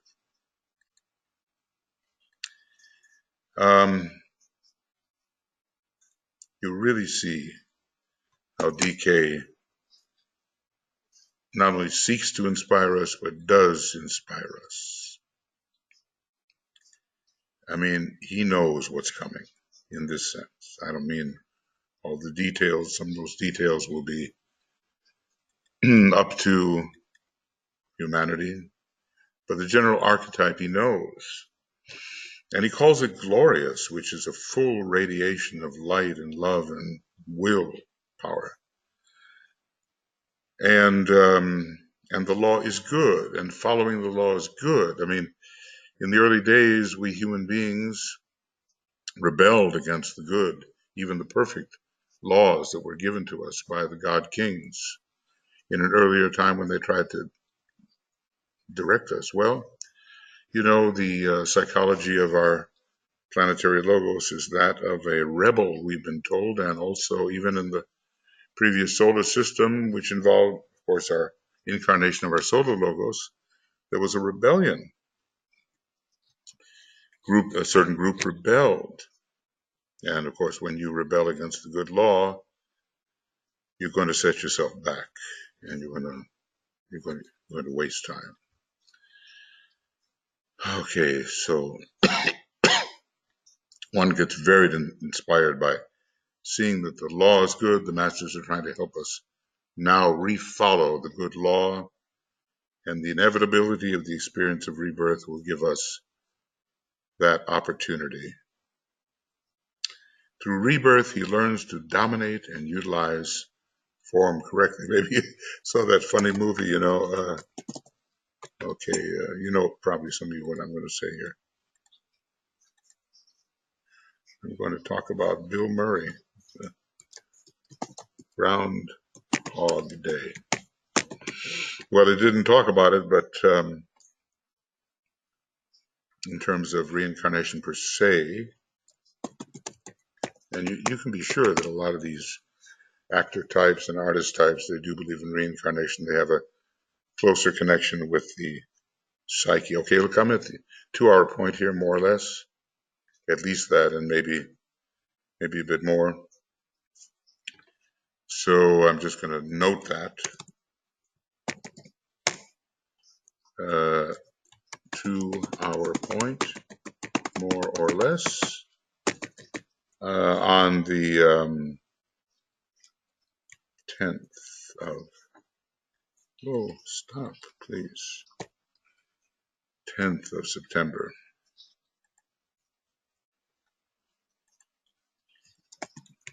18. Yeah, I just have to plow through here, you know, because time is short, and if I think about the years until 2025 and how to offer a useful perspective on DK's teaching, and at the same time reading it, keeping it in front of us, you know, there is the danger that we may stop reading this magnificent teaching because it is so demanding, and there's a, at the end of any age, there's a watering down of effort. We don't want to be part of that watering down, dilution. So every day this man had to wake up, and until he got it right, it was on a daily basis. He almost knew what he'd have to do until he really met his responsibilities correctly. And the look on his face was marvelous as he just kind of walk around, hold out his arms, and someone would be falling from a second floor window when he caught him, and he'd just walk on. You know, he's a great comedian, but there was a lot more than comedy in that film. It's a way of introducing the public to the idea of repetition on the way to perfection.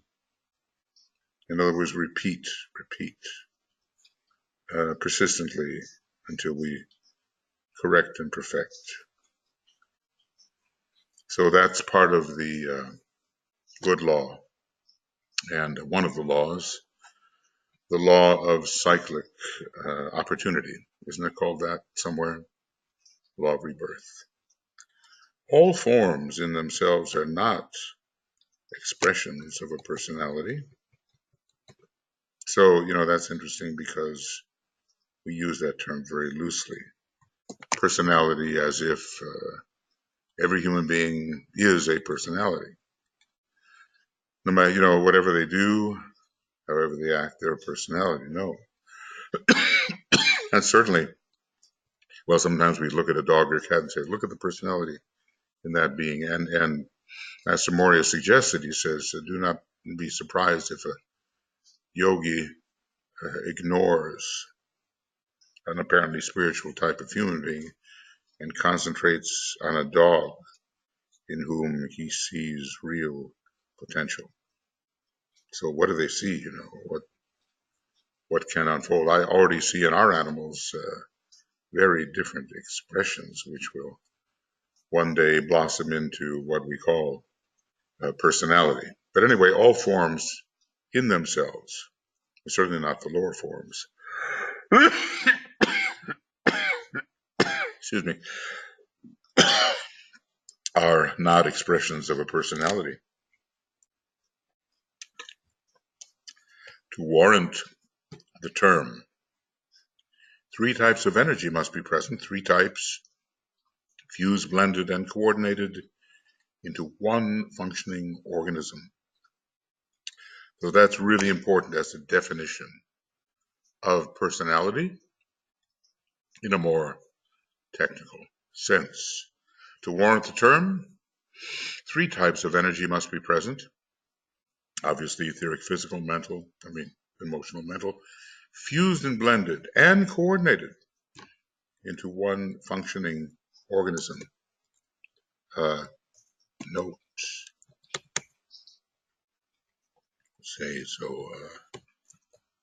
note the word coordinated.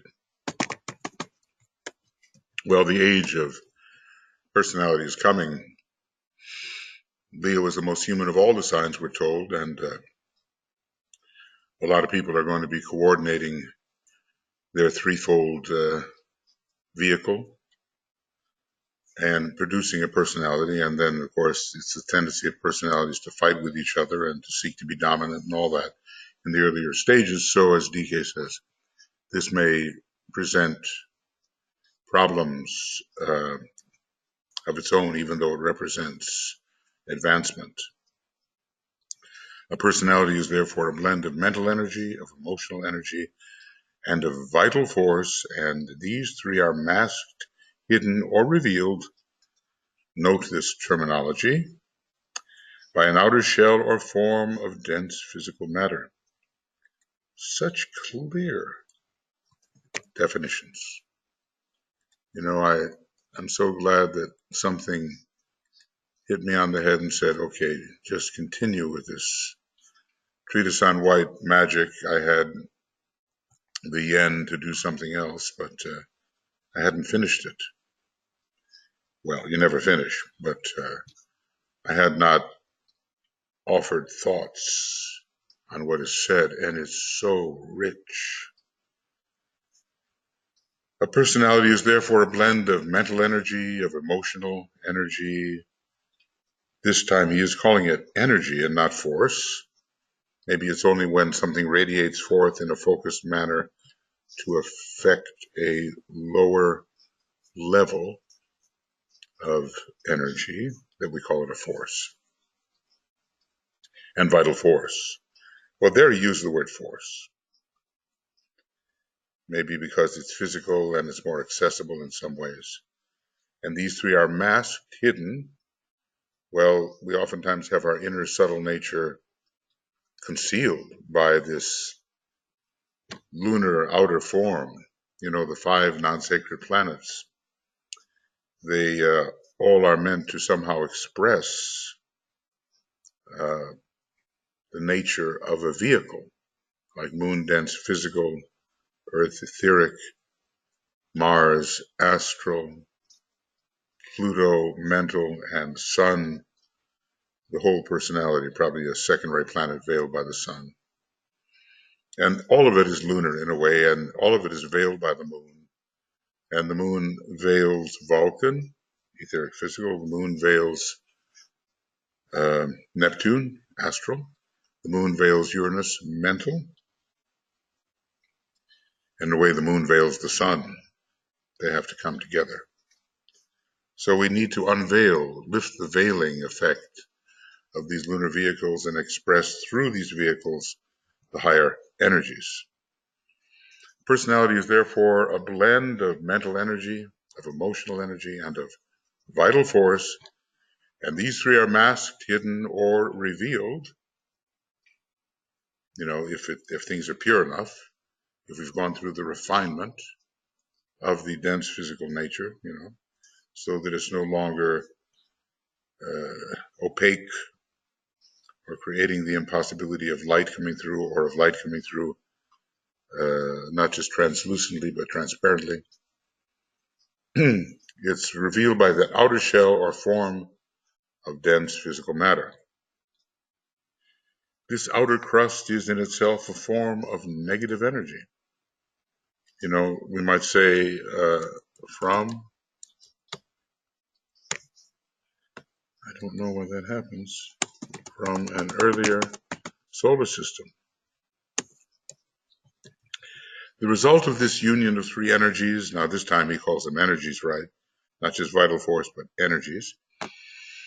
So sometimes, there's a rigorous use of the words energies and force, and sometimes a looser use.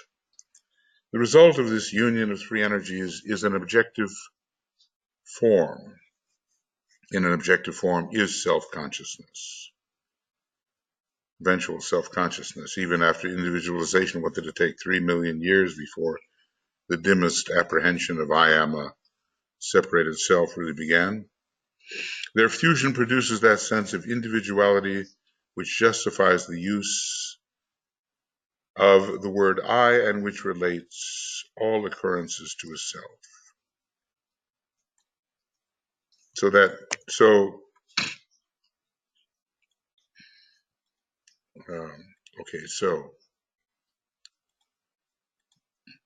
the fusion of these fields of energy. So to have a real personality, there must be a sense of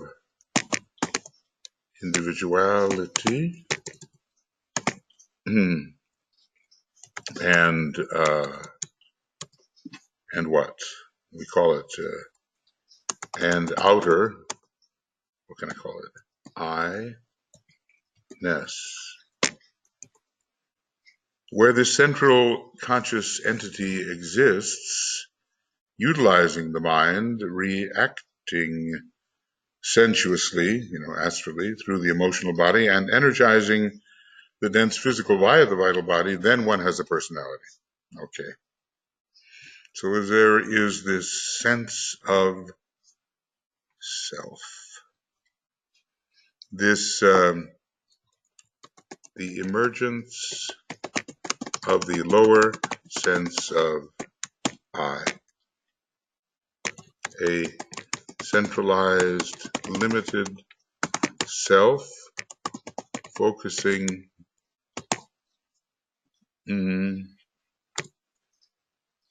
focusing on the elemental vehicles, i.e. the lunar lords.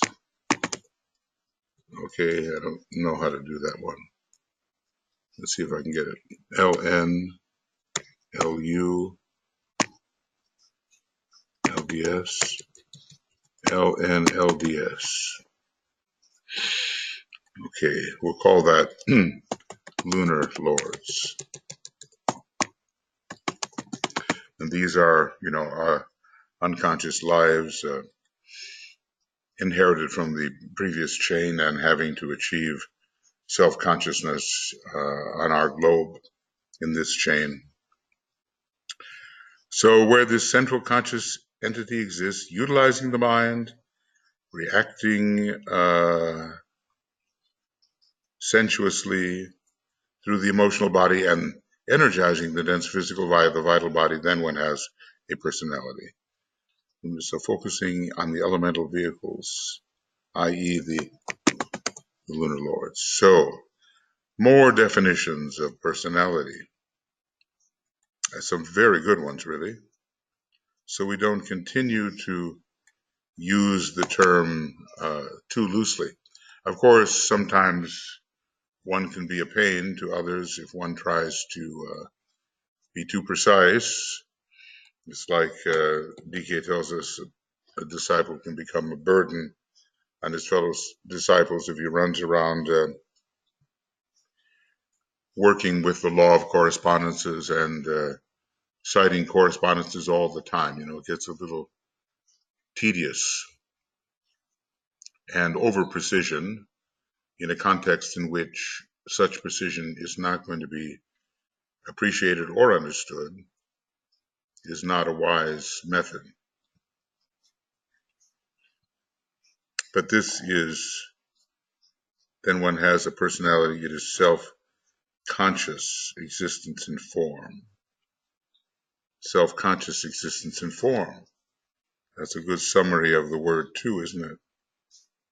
So let's really try to take these things in, because as students of occultism, we're going to have to, know the distinction between what is commonly deemed a personality and what really is, resulting in fusion, I-ness, the sense of individuality, self-conscious existence in form, and a limited, very limited self-conscious existence in form. It is very much a fifth pedal phenomenon before the crash takes place. Maybe we should say the blasted tower of the tarot occurs somewhere there in the fifth pedal process, and everything comes crashing to earth, and you pick yourself up sadder, wiser, bruised, in pain, and say, whoops, what went wrong here? Maybe I ought to measure things a little more proportionately, and maybe have a little humility of the kind that comes from seeing the true relative value of things. So this is a personality. And we, at least must understand the technicality, even if we don't always use it with everybody who might not want to bother or appreciate it. It is awareness of identity in relation to other identities, and this is equally true of God or man, because these great beings also have outer forms of expression we can call a personality, but they're so dominated by the inner spiritual structure that they're not, well, what do we know, but probably less at war, let us say, with the inner spiritual being than the human personality is, we being a member of this fourth scorpionic warring kingdom.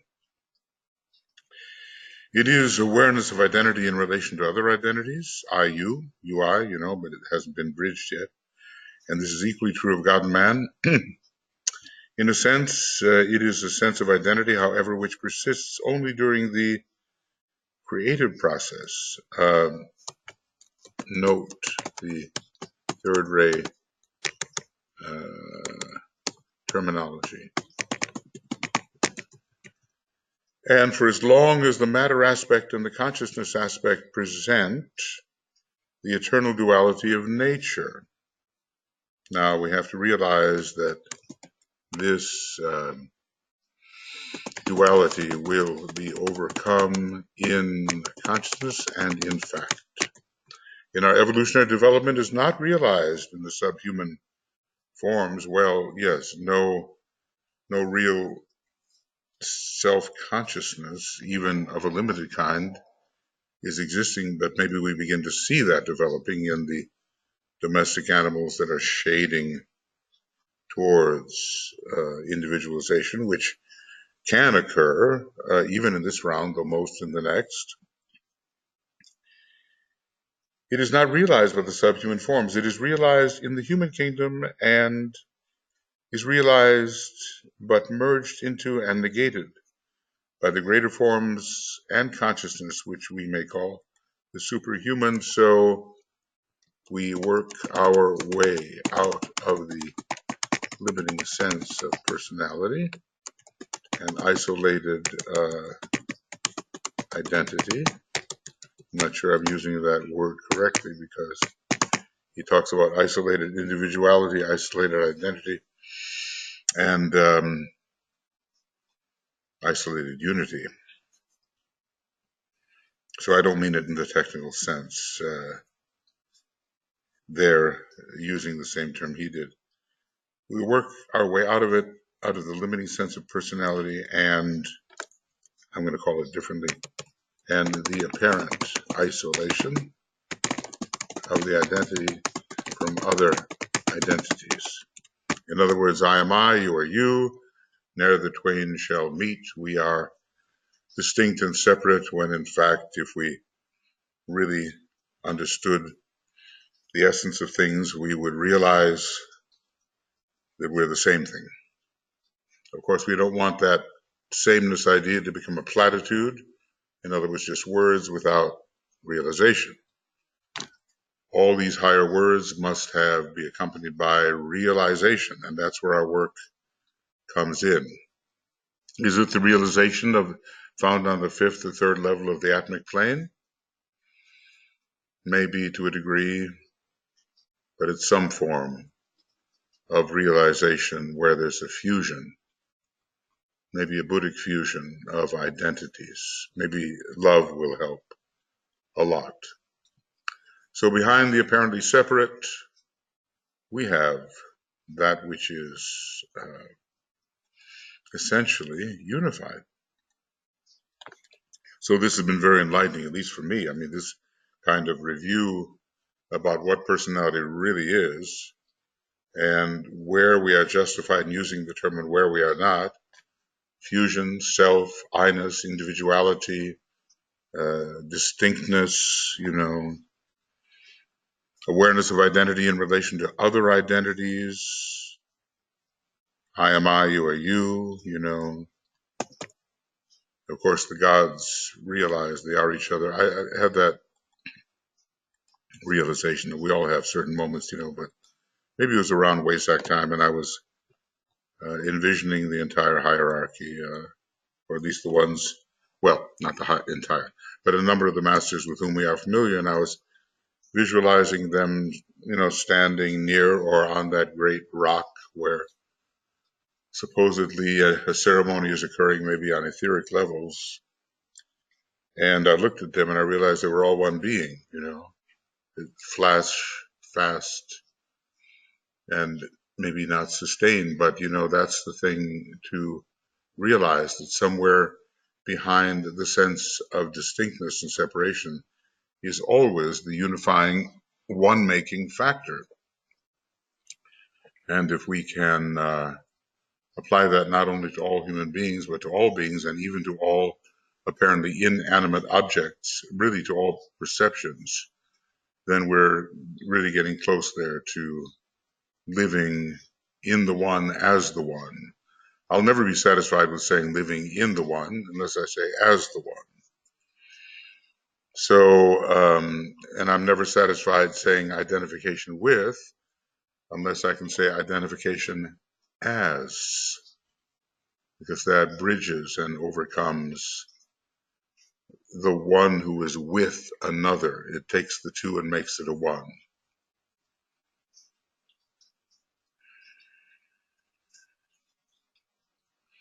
So we're on our way to the superhuman types of consciousness.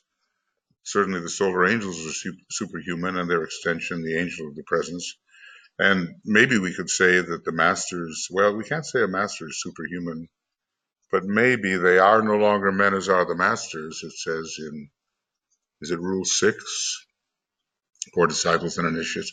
Maybe the Chohans are superhuman. Well, they're still members of the human creative hierarchy.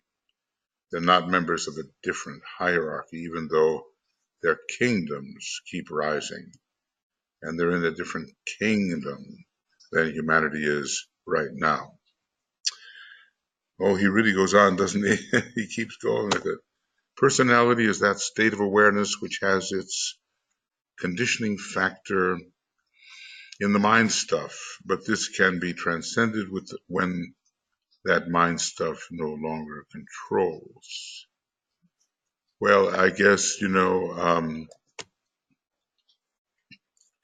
without at least some kind of mental focus,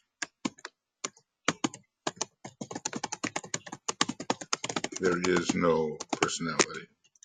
A person can have a very vivid emotional nature, but unless he can integrate those vehicles, hold them together under a direction, will, and purpose, he's not a personality. As the individual mind stuff is an integral part of the universal mind, so there we have the universal mind, extending to quite a relatively low level, even though its true centers are higher on the cosmic physical plane and even higher on the cosmic mental plane, of course. As the individual mind stuff, you just think, the matter in which you think, this mind stuff that you manipulate, it's all part of the universal mind. As the individual mind stuff is an integrated part of the universal mind, and as the principle of mind is inherent in all forms, even the most deeply unconscious forms, the sense of individuality and of self-awareness is always eternally possible, and I want to say eventually. Obviously, we're all the victims of time and process. Time and process. Okay, is it going to allow me to do this? Okay. I don't like that when when I get those warning signs,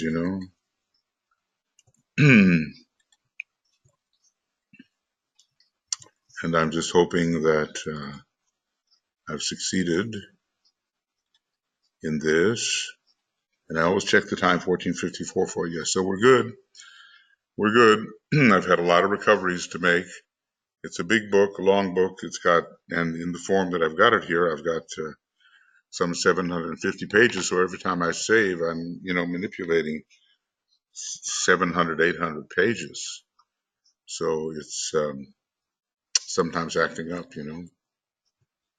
Anyway, in the higher states of consciousness, it is, however, eventually relegated to a subordinate position. I dare say probably none of us has yet subordinated his personality to a very secondary position. I'm sure, there's an issue even for the initiative of the third degree. And a lot of people approaching the second degree really have a battle on their hands because it's a scorpionic degree, and there's a big conflict with duality, the fighter, as it is said on page 333 of Esoteric Astrology, showing how the advanced man, how the undeveloped, advanced, and disciple initiate react to the various signs of the zodiac. God, for instance, can always and eternally be aware of that reality which constitutes the self and which governs the integrity of the solar system and of the solar interplay with other systems. But the consciousness of divinity and the awareness of the solar deity is not primarily occupied with selfhood.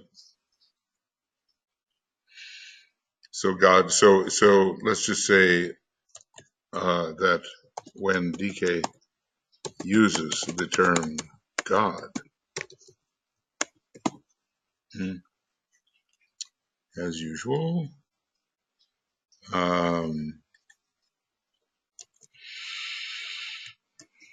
God, in this context, he means the solar logos.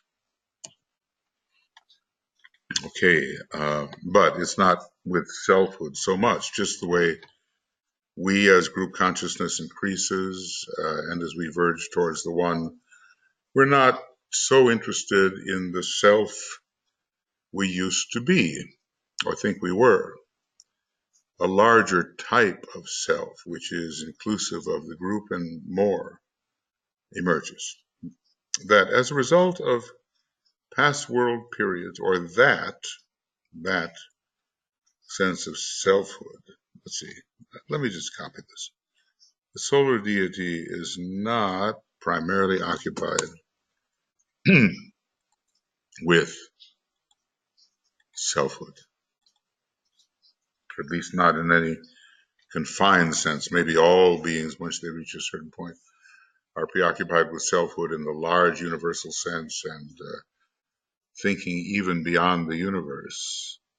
How can you say beyond the universe? It all depends how you define universe.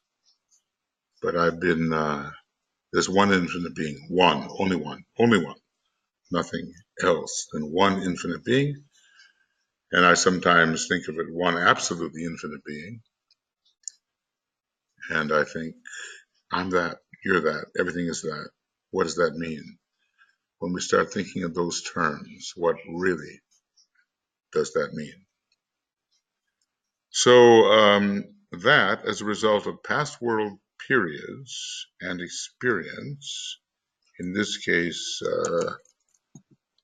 perhaps solar systems. Oh no, that's not it. Wait, solar systems. Yes, 3 S's. Perhaps solar systems or periods within the solar logoic process in this solar system. But of course, this is the 5th incarnation of our solar logos as a solar system. And then there'll be another one, and then the sum of them all is the 7th in a way. That, as a result of past world periods and experience, is below the threshold of divine consciousness, just the way our own sense of, oh, I am this, I am that, our little personality sense has to be below the threshold of our consciousness. and has become as much a part of the cosmic instinctual nature as are any of the human instinctual attributes.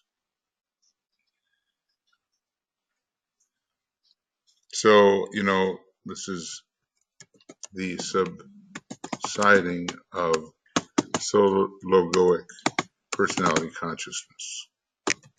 That's what we're talking about here. And for us too, as we really begin to live in the soul, it's a very subtle thing, I guess, or in something more, we're just not going to be attending to our apparently distinct individuality in the three worlds. It's an instrument, we use it, but we don't have to think about it.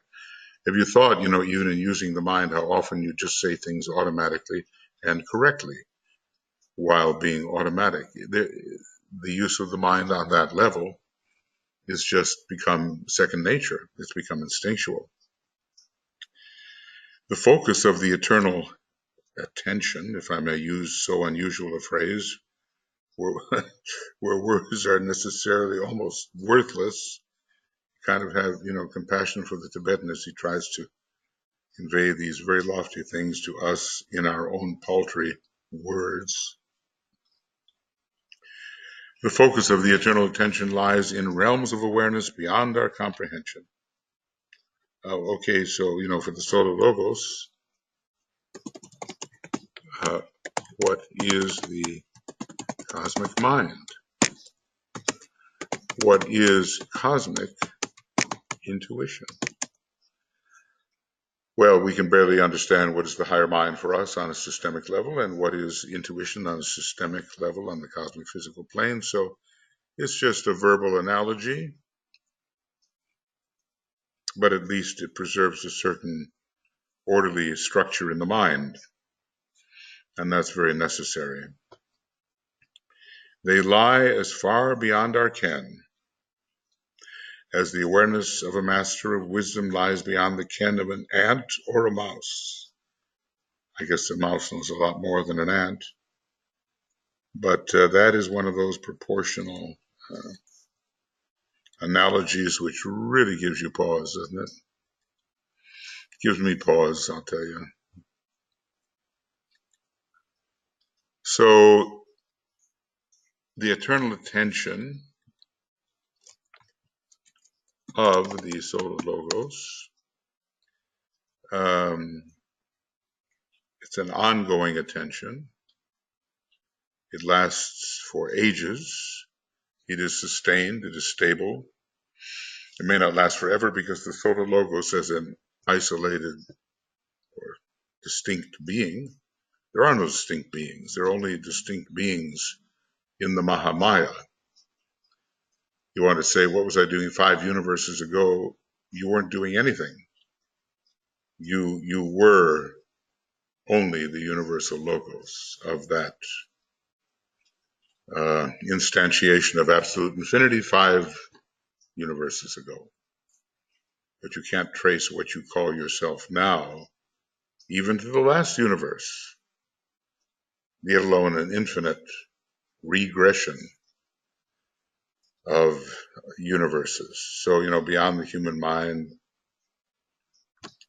you almost have to give it up, but maybe not quite. Okay.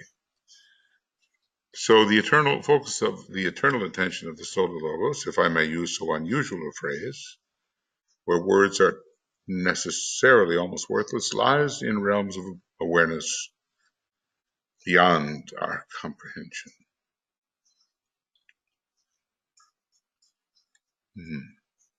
I wonder if we appreciate the visits of masters and shohans into our realm, given what they are aware of.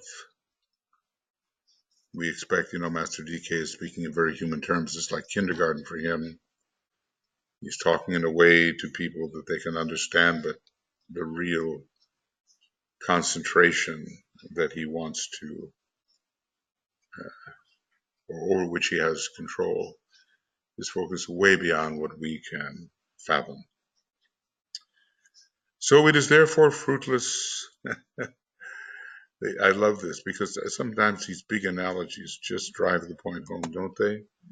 They lie as far beyond our ken. Ken means, of course, knowledge, as the awareness of a master of the wisdom, and that's not even us. I guess our consciousness is a bit beyond an ant or a mouse too, but just think of a master and a mouse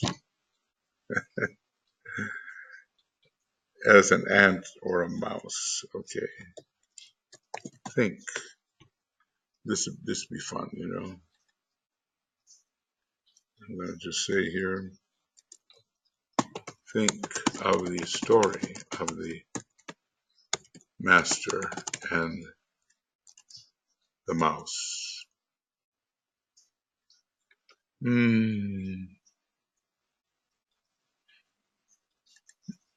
Well, you know, and then I want to carry that analogy a little further. Just think of what the universal logos, in whom galaxies are just the tiniest chakras, just minute chakras. Think of that consciousness in comparison with the analogy we've just been given. So humility comes by studying these kinds of contrasts. We see people today just so self-important and swept up in their culture, assuming its dominance over others, and their race assuming its dominance and superiority over others. And it's just, in the larger sense, such nonsense. But then again, the consciousness is limited, and people go with what they think they know. Racism today in the world is rising again here at in a period during the first fifth of the 21st century, and people are very excited about being white and therefore better than others. But it's such a limited point of view, isn't it? But how then to open the door of the mind so that it can take in the larger possibilities without dismissal, without scorn, without laughter, you know, because it's so different from what has been accepted as true. It is therefore fruitless for us to dwell upon it. For us, there is the achieving of personality, or of a full registration or awareness of the indwelling self. So the real personality is being hinted at here. The real personality is simply the instrument of the soul. If we ever make the mistake, which would be a violation of the Four Noble Truths, that this personality existing in the phenomenal worlds is real, well, then we're just the victim of mistaken identity, and it will hold us in thrall for a long time. For us, there is the achieving of personality, or of a full registration of awareness of the indwelling self, that this is real personality. So this is the soul-infused personality.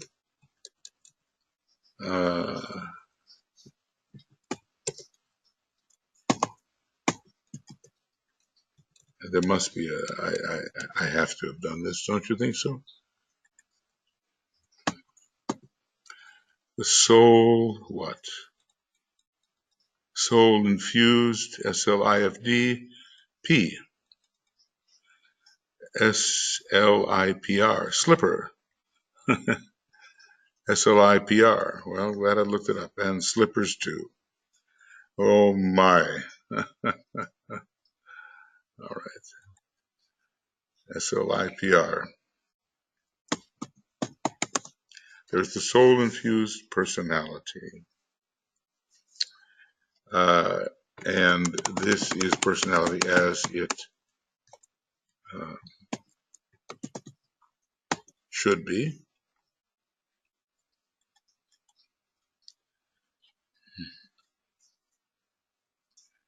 Yeah, this is personality as it should be, and not as it is, often as the opponent of the soul.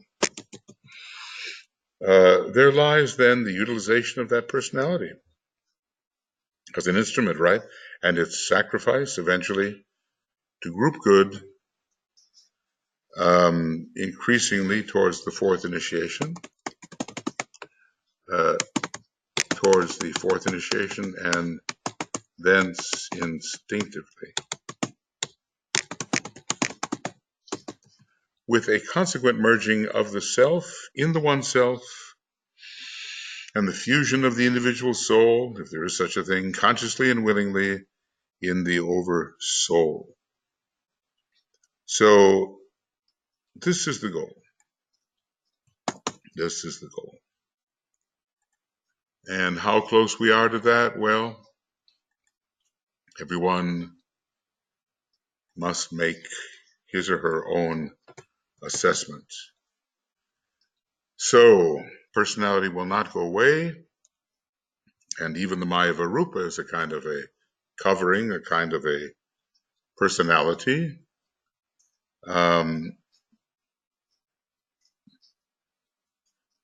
The utilization of that personality and its sacrifice, eventually to group good. Oh, it will fight and scream. It will kick. It will protest. But what is the group you're trying to serve, and how do you make those keen discriminations? Which group are you serving? In a way, you can maybe serve the whole planet, but there are certain closer to home groups that you really are serving, and are you doing it correctly? The sacrifice of the personality, in other words, you don't always get your way, right? I want my way, says the dominating personality. And there are other ways if the personality came into a position of proportional humility, or the realization of right proportion inducing humility. And so there's this consequent merging of the self with the oneself. Well, that's the name of the game, and by the third initiation, this should have taken place to a large extent, and the fusion of the individual soul, well, it's a state of consciousness, a limited state of consciousness, with the consciously and willingly with the oversoul. In a way, Christ, in the Garden of,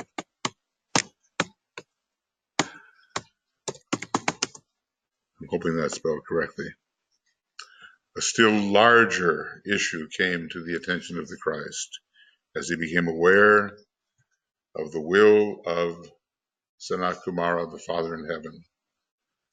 And the Christ's method of going forward was good, higher than anything we could conceive of, but not the best, not that which his superior, the Father in heaven, deemed necessary. So always there is the service of the larger and larger group. Now you can get into a glamour about that, and you say, well, I'm serving the planet, I'm serving the whole solar system, I'm serving the great galactic council, and you're just inflating yourself as you go. You got to figure out what group it is that you really are serving, and then the manner in which you subordinate yourself accordingly. Now, this is a popular point here coming up. I am the cry of every human being. I am that, the cry of every personality who realizes his selfhood and uses his personality in order to express the will of the indwelling entity, the true person. Okay, so what do we have here? The soul is the, quote, true person. I am that I am, or I am that and that am I, but this is what God said, I am that I am, the cry of the individual soul, as it is lost in the whole and realizes its oneness with the soul or self of all. He's not really capitalizing things here, I guess that's somewhat up to the editor. I would really capitalize a lot of this, just to remind myself, what's really happening. So this is a really important statement. And we always, in our full moon meditations, we distinguish between I am that, and I am that I am. But here he's very specific about the sources of these mantrams. I am, the cry of every human being who, at least has begun to observe that he is distinct from that which he, apparently distinct from that which he finds in the environment. At first, that germ of possible discrimination of the self from the not self takes time to grow. Like, DK gives it 3 million years, and the babe awoke after 3 million years, after the arrows shot forth, the extension of the solar angel shot forth, giving the seed of individuality and the beginning of individualization to earth chain humanity, at least. It was done differently in other systems and on other chains. I am the cry of every human being. I am that, the cry of every personality, who realizes his selfhood and uses his personality in order to express the will of the indwelling entity. He realizes that he is the soul.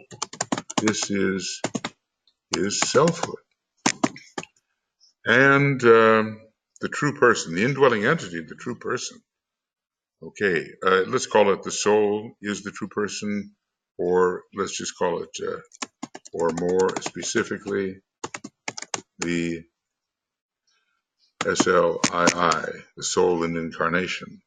I am that I am, the cry of the individual soul, or at least consciousness in a limited state, thinking that it is distinct, a distinct being. The cry of the individual soul as it is lost in the whole and realizes its oneness with the soul or self of all. But that lost in the whole, that soul must have realized the one. And maybe not all souls do. So, it's what I'm finding here is that this book is the repository of many things, mantrams, sentences, statements that have been made and in relation to the teaching, and which are repeated in relation to the teaching. Yes, these are important statements, the source of which is in this book. The characteristic of the individual who is beginning to function as a personality might be briefly enumerated as follows. Okay, so how the personality functions at first. They are simple and clear and preeminently selfish. Well, because the consciousness has not expanded to include a larger sense of identity. Let it not be forgotten that the primitive step on the way to selfhood of necessity is selfishness. We don't just want to be at first just lost in the great sea of awareness without being able to recognize what it is, control it, realize one's relationship to it. So selfishness is a consolidating stage. Selfishness is a stage of consolidation. Let it be equally well remembered that the prime hindrance to the advanced and highly evolved personality is selfhood, or the prolongation of the selfish attitude. Now, it's very clear, this idea, excuse me, of what primarily is the Black Lodge guilty? Of the prolongation of the selfish attitude. You might almost say the institutionalization of the selfish attitude, and really this is the building of a separate vehicle called the concrete mental vehicle, isolated from the higher self. And he says really it's the number 13 is the greatest disaster that can overtake or befall a human being at this time.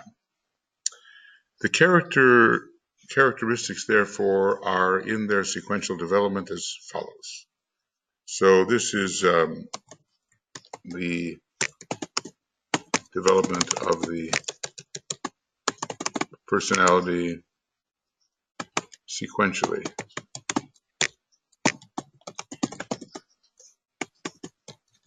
One, the ability to say I am, I wish, I desire, I will, pounding the I.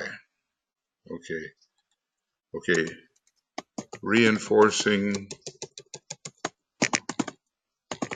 the really tiny center of the vehicles comprised of the lunar lords. Number two, the consciousness of being in the center of one's own tiny universe. Around me the heavens move, and their stars in their courses revolve, is the motto at this stage. So what do we have here? Really self-centered, and it all revolves around me. Well, that is a stage forward, because at least there is centralization. You're not just demanding. One is not just demanding.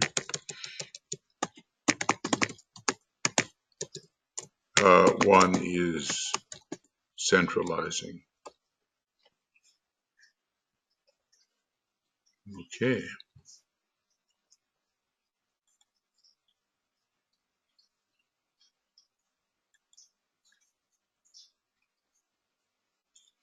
Righty.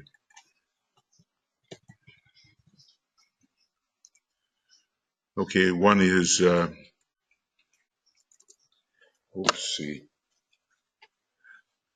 in control of one's little domain without realizing how very little it is. Now we see some, dictators and politicians filled with the sense of their own petty selfhood, and it's really a very small country they're ruling, but they don't know it. Then number three, the sense of drama and the capacity to visualize oneself at the center of one's environment. The centralized self seeks to emphasize itself and have an effect through drama and impression upon other selves. All right. Well, we've all, it's a stage. I sometimes wonder what I was doing directing operas for 20 years, where all those characters had to be emphasized through song and arias and dramatic situations, and it all went through me, and I had to live out every part, maybe some kind of recapitulation. We go through these things. Number 4, the sense of responsibility and the aptitude to regard the surrounding members of the human family as dependent upon one. A bit selfish, but helpful. And the first sign of soul influence is the growth of the sense of responsibility.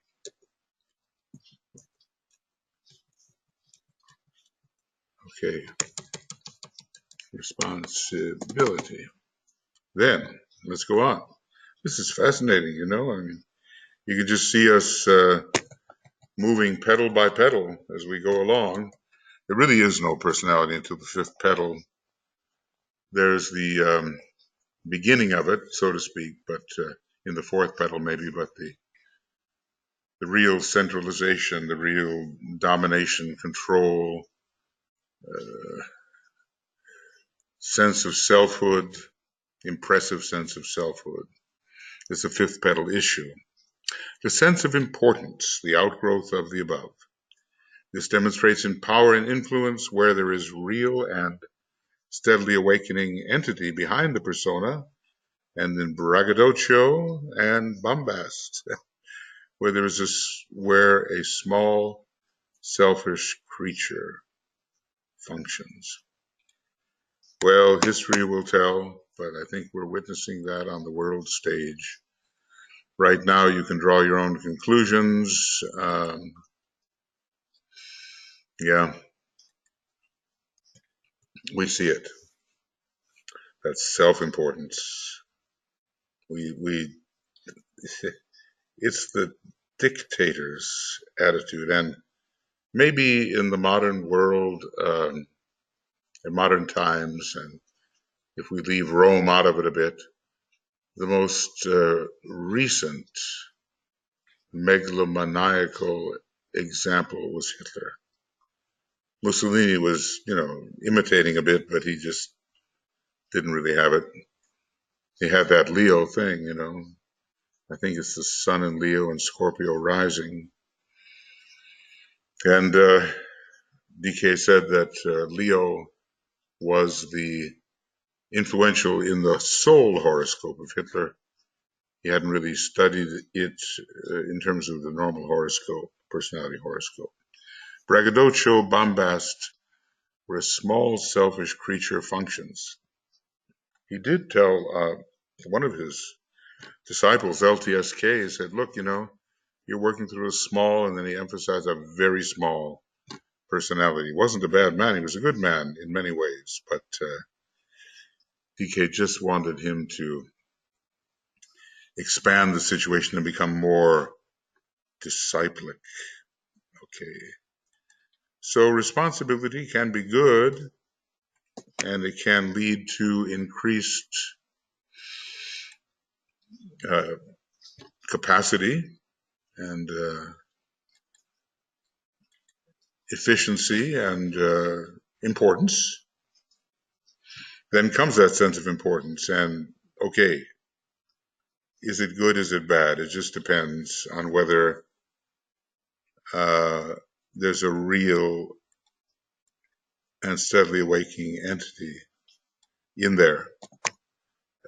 We might say, if we look at this, is the soul in incarnation awakening behind the personal exterior? Then there's the power to use the entire equipment. I want to give myself a little space here. Whoop. The power to use the entire equipment so that the mind and brain functions synchronously and the emotional nature is thereby subordinated, inhibited, or controlled. And this involves the steady growth of the power of thought. So many dictators have a emotional body emotional, EMB, out of control. And they are impulsive. They're impulsive.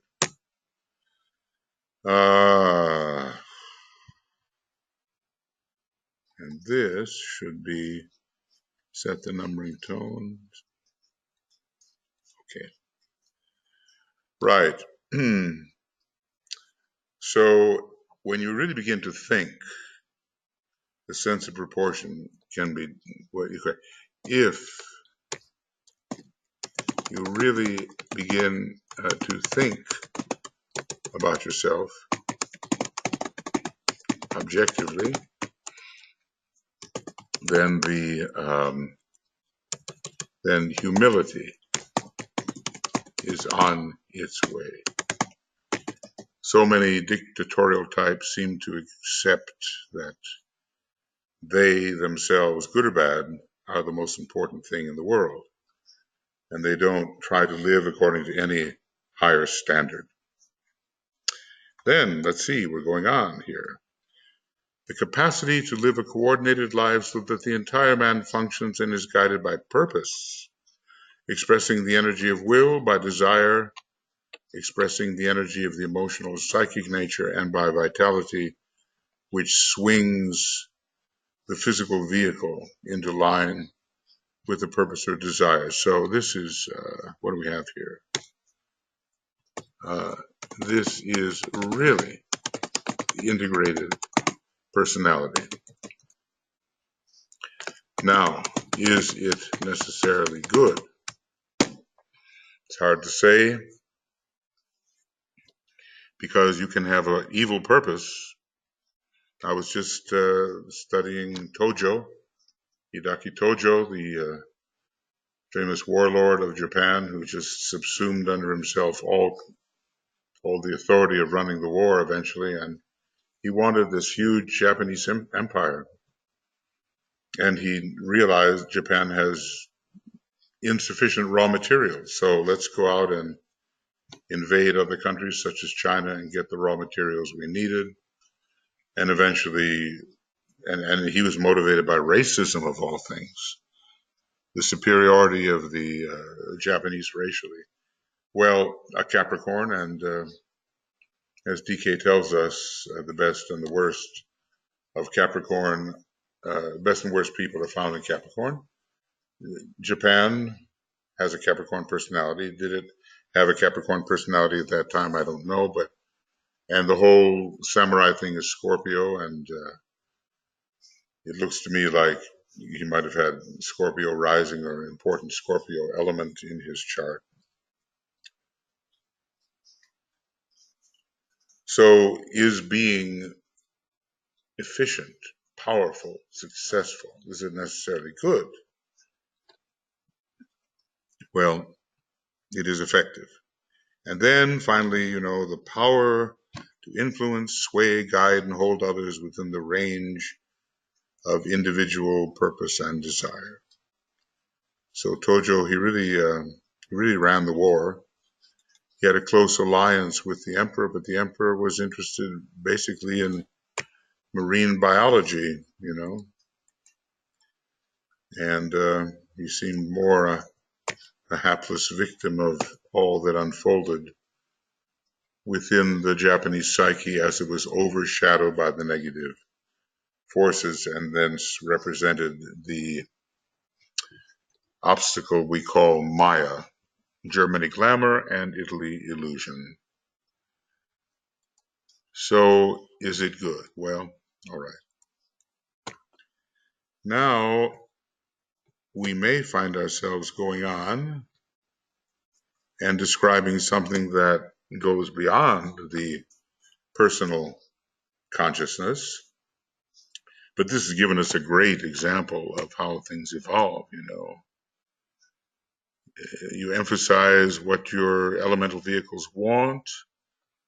You're at the center. You're really the only thing in your own sight. You can impress yourself upon your environment through the sense of drama, gesturing and calling attention to yourself. You can increase your power and make others dependent upon you, and thus your sense of importance grows. And that sense of importance can work out in a couple of different ways, either as inflation, inflating your own value in relation to the environment. We call that braggadocio. You become a braggart and exaggerate your own importance and what you can do. Or, perhaps you just are becoming more important in your environment because the soul in incarnation is awakening behind your outer abilities. And then finally, you start subordinating all of your equipment because you can have mental focus and the emotional nature doesn't get out of control. And so you become, I don't know, maybe a little less selfish potentially. And then total coordination. Yes, you finally can follow purpose and follow it well. But now what are the purposes? That's the issue. Tojo certainly had a great purpose. And Hitler, who was more than half mad, had a great purpose. And it was all about the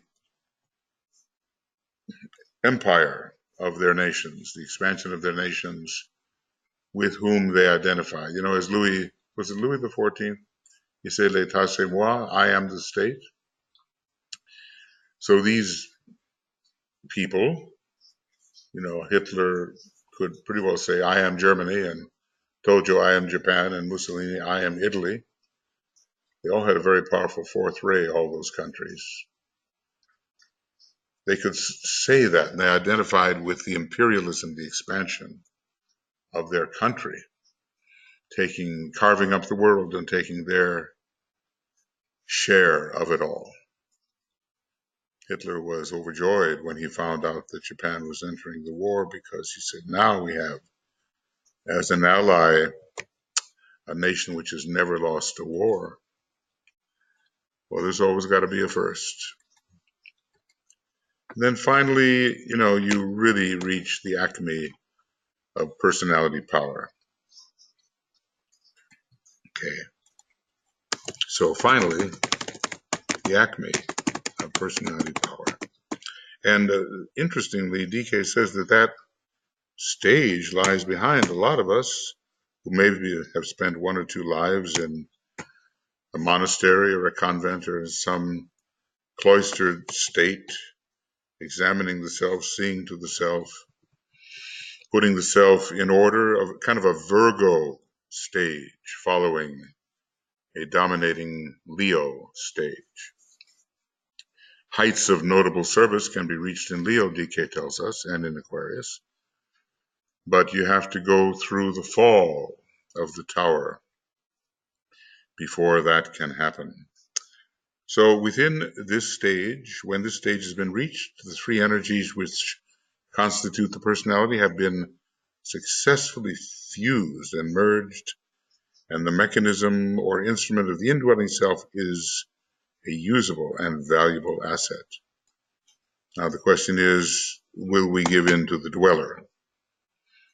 We're told, remember that if you are on the first ray and you give in to the dweller, you become a destroyer of souls, and on the second ray you become a deluder of souls, and on the third ray you become a manipulator of souls. You can be quite powerful personally, but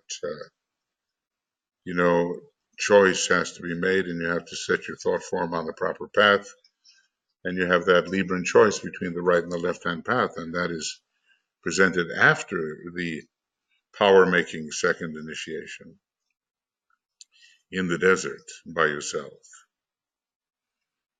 The man is a potent personality and becomes the center of a group.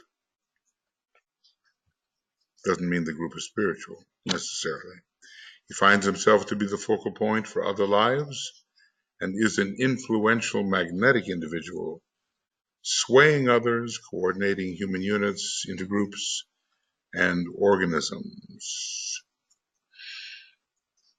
Okay.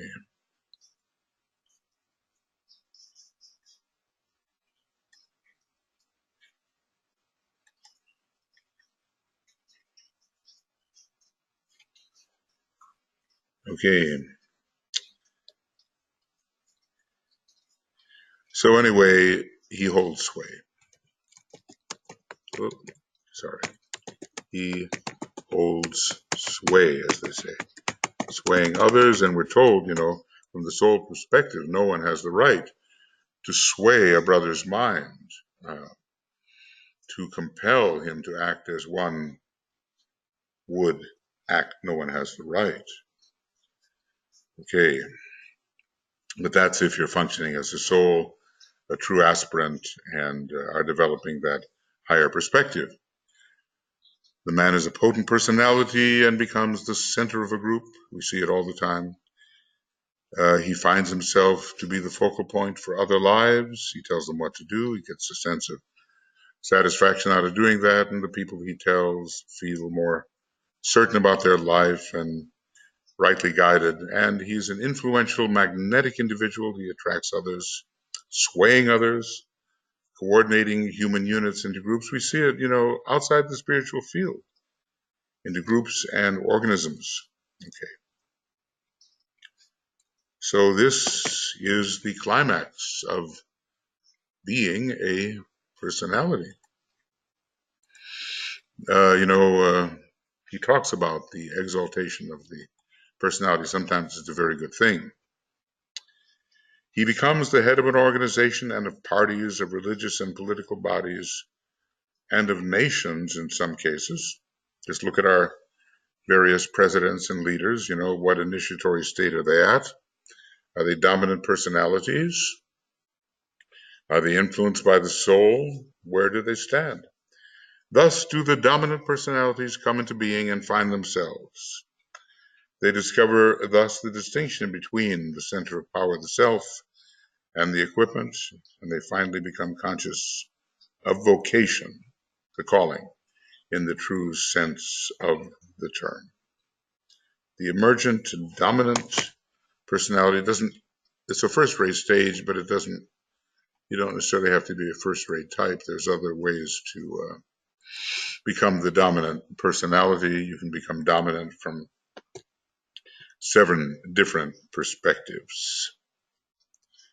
It should be noted that this sequential development is paralleled by an inner growth of soul awareness, though the mode of expression of that inner growth is largely dependent upon the ray upon which the spiritual entity is found. I guess I was saying the same thing in a less eloquent manner. Okay, now, so, gradually, if all is going well, this brilliant personality, this excellent, capable personality, is accompanied by a growing sense of soul awareness. The soul in incarnation is awakening, and the personality is gradually becoming subordinated. Now, where we don't have a subordination of the personality, we have real material for the Black Lodge, for the left-hand path, if the individual persists in seeking power and intelligence without love. It's the relationship principle which has to come in at this point. Otherwise, without it, we deviate onto the left-hand path, and the sense of the cosmic Christ, following the Syrianly inspired path of initiation, just doesn't happen.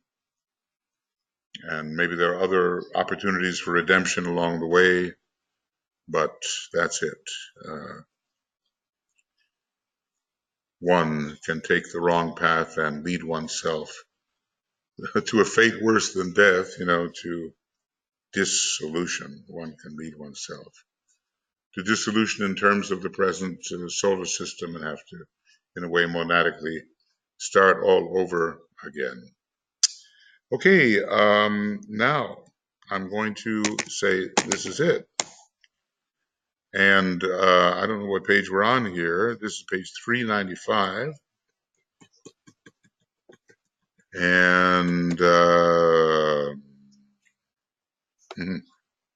395. So we've gone from 386 to 395. And we have worked through about 3 programs in one.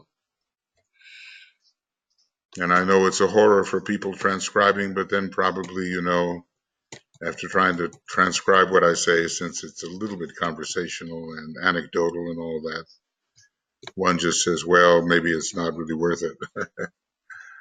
All right. But at least my book on the egoic lotus is in process. So we're ending number 45. And it's from 386 to 395. And this is really number 30, isn't it? I don't know how I got 28 there. Okay, no, that's not it. 10.30 is the 30th program. I do believe and hope it is. Yes, it is. And it's number 46. And we're going to be starting number 47. And we'll be starting with 31. And today is the 10th of September. And that really belongs over here. Right? Okay. And rule 1031. All right, well, we've done maybe 9 pages, maybe an average of 3 per hour. And I really don't know how it is that I failed to do the right notation over here, because this was the end of 44 and commentary.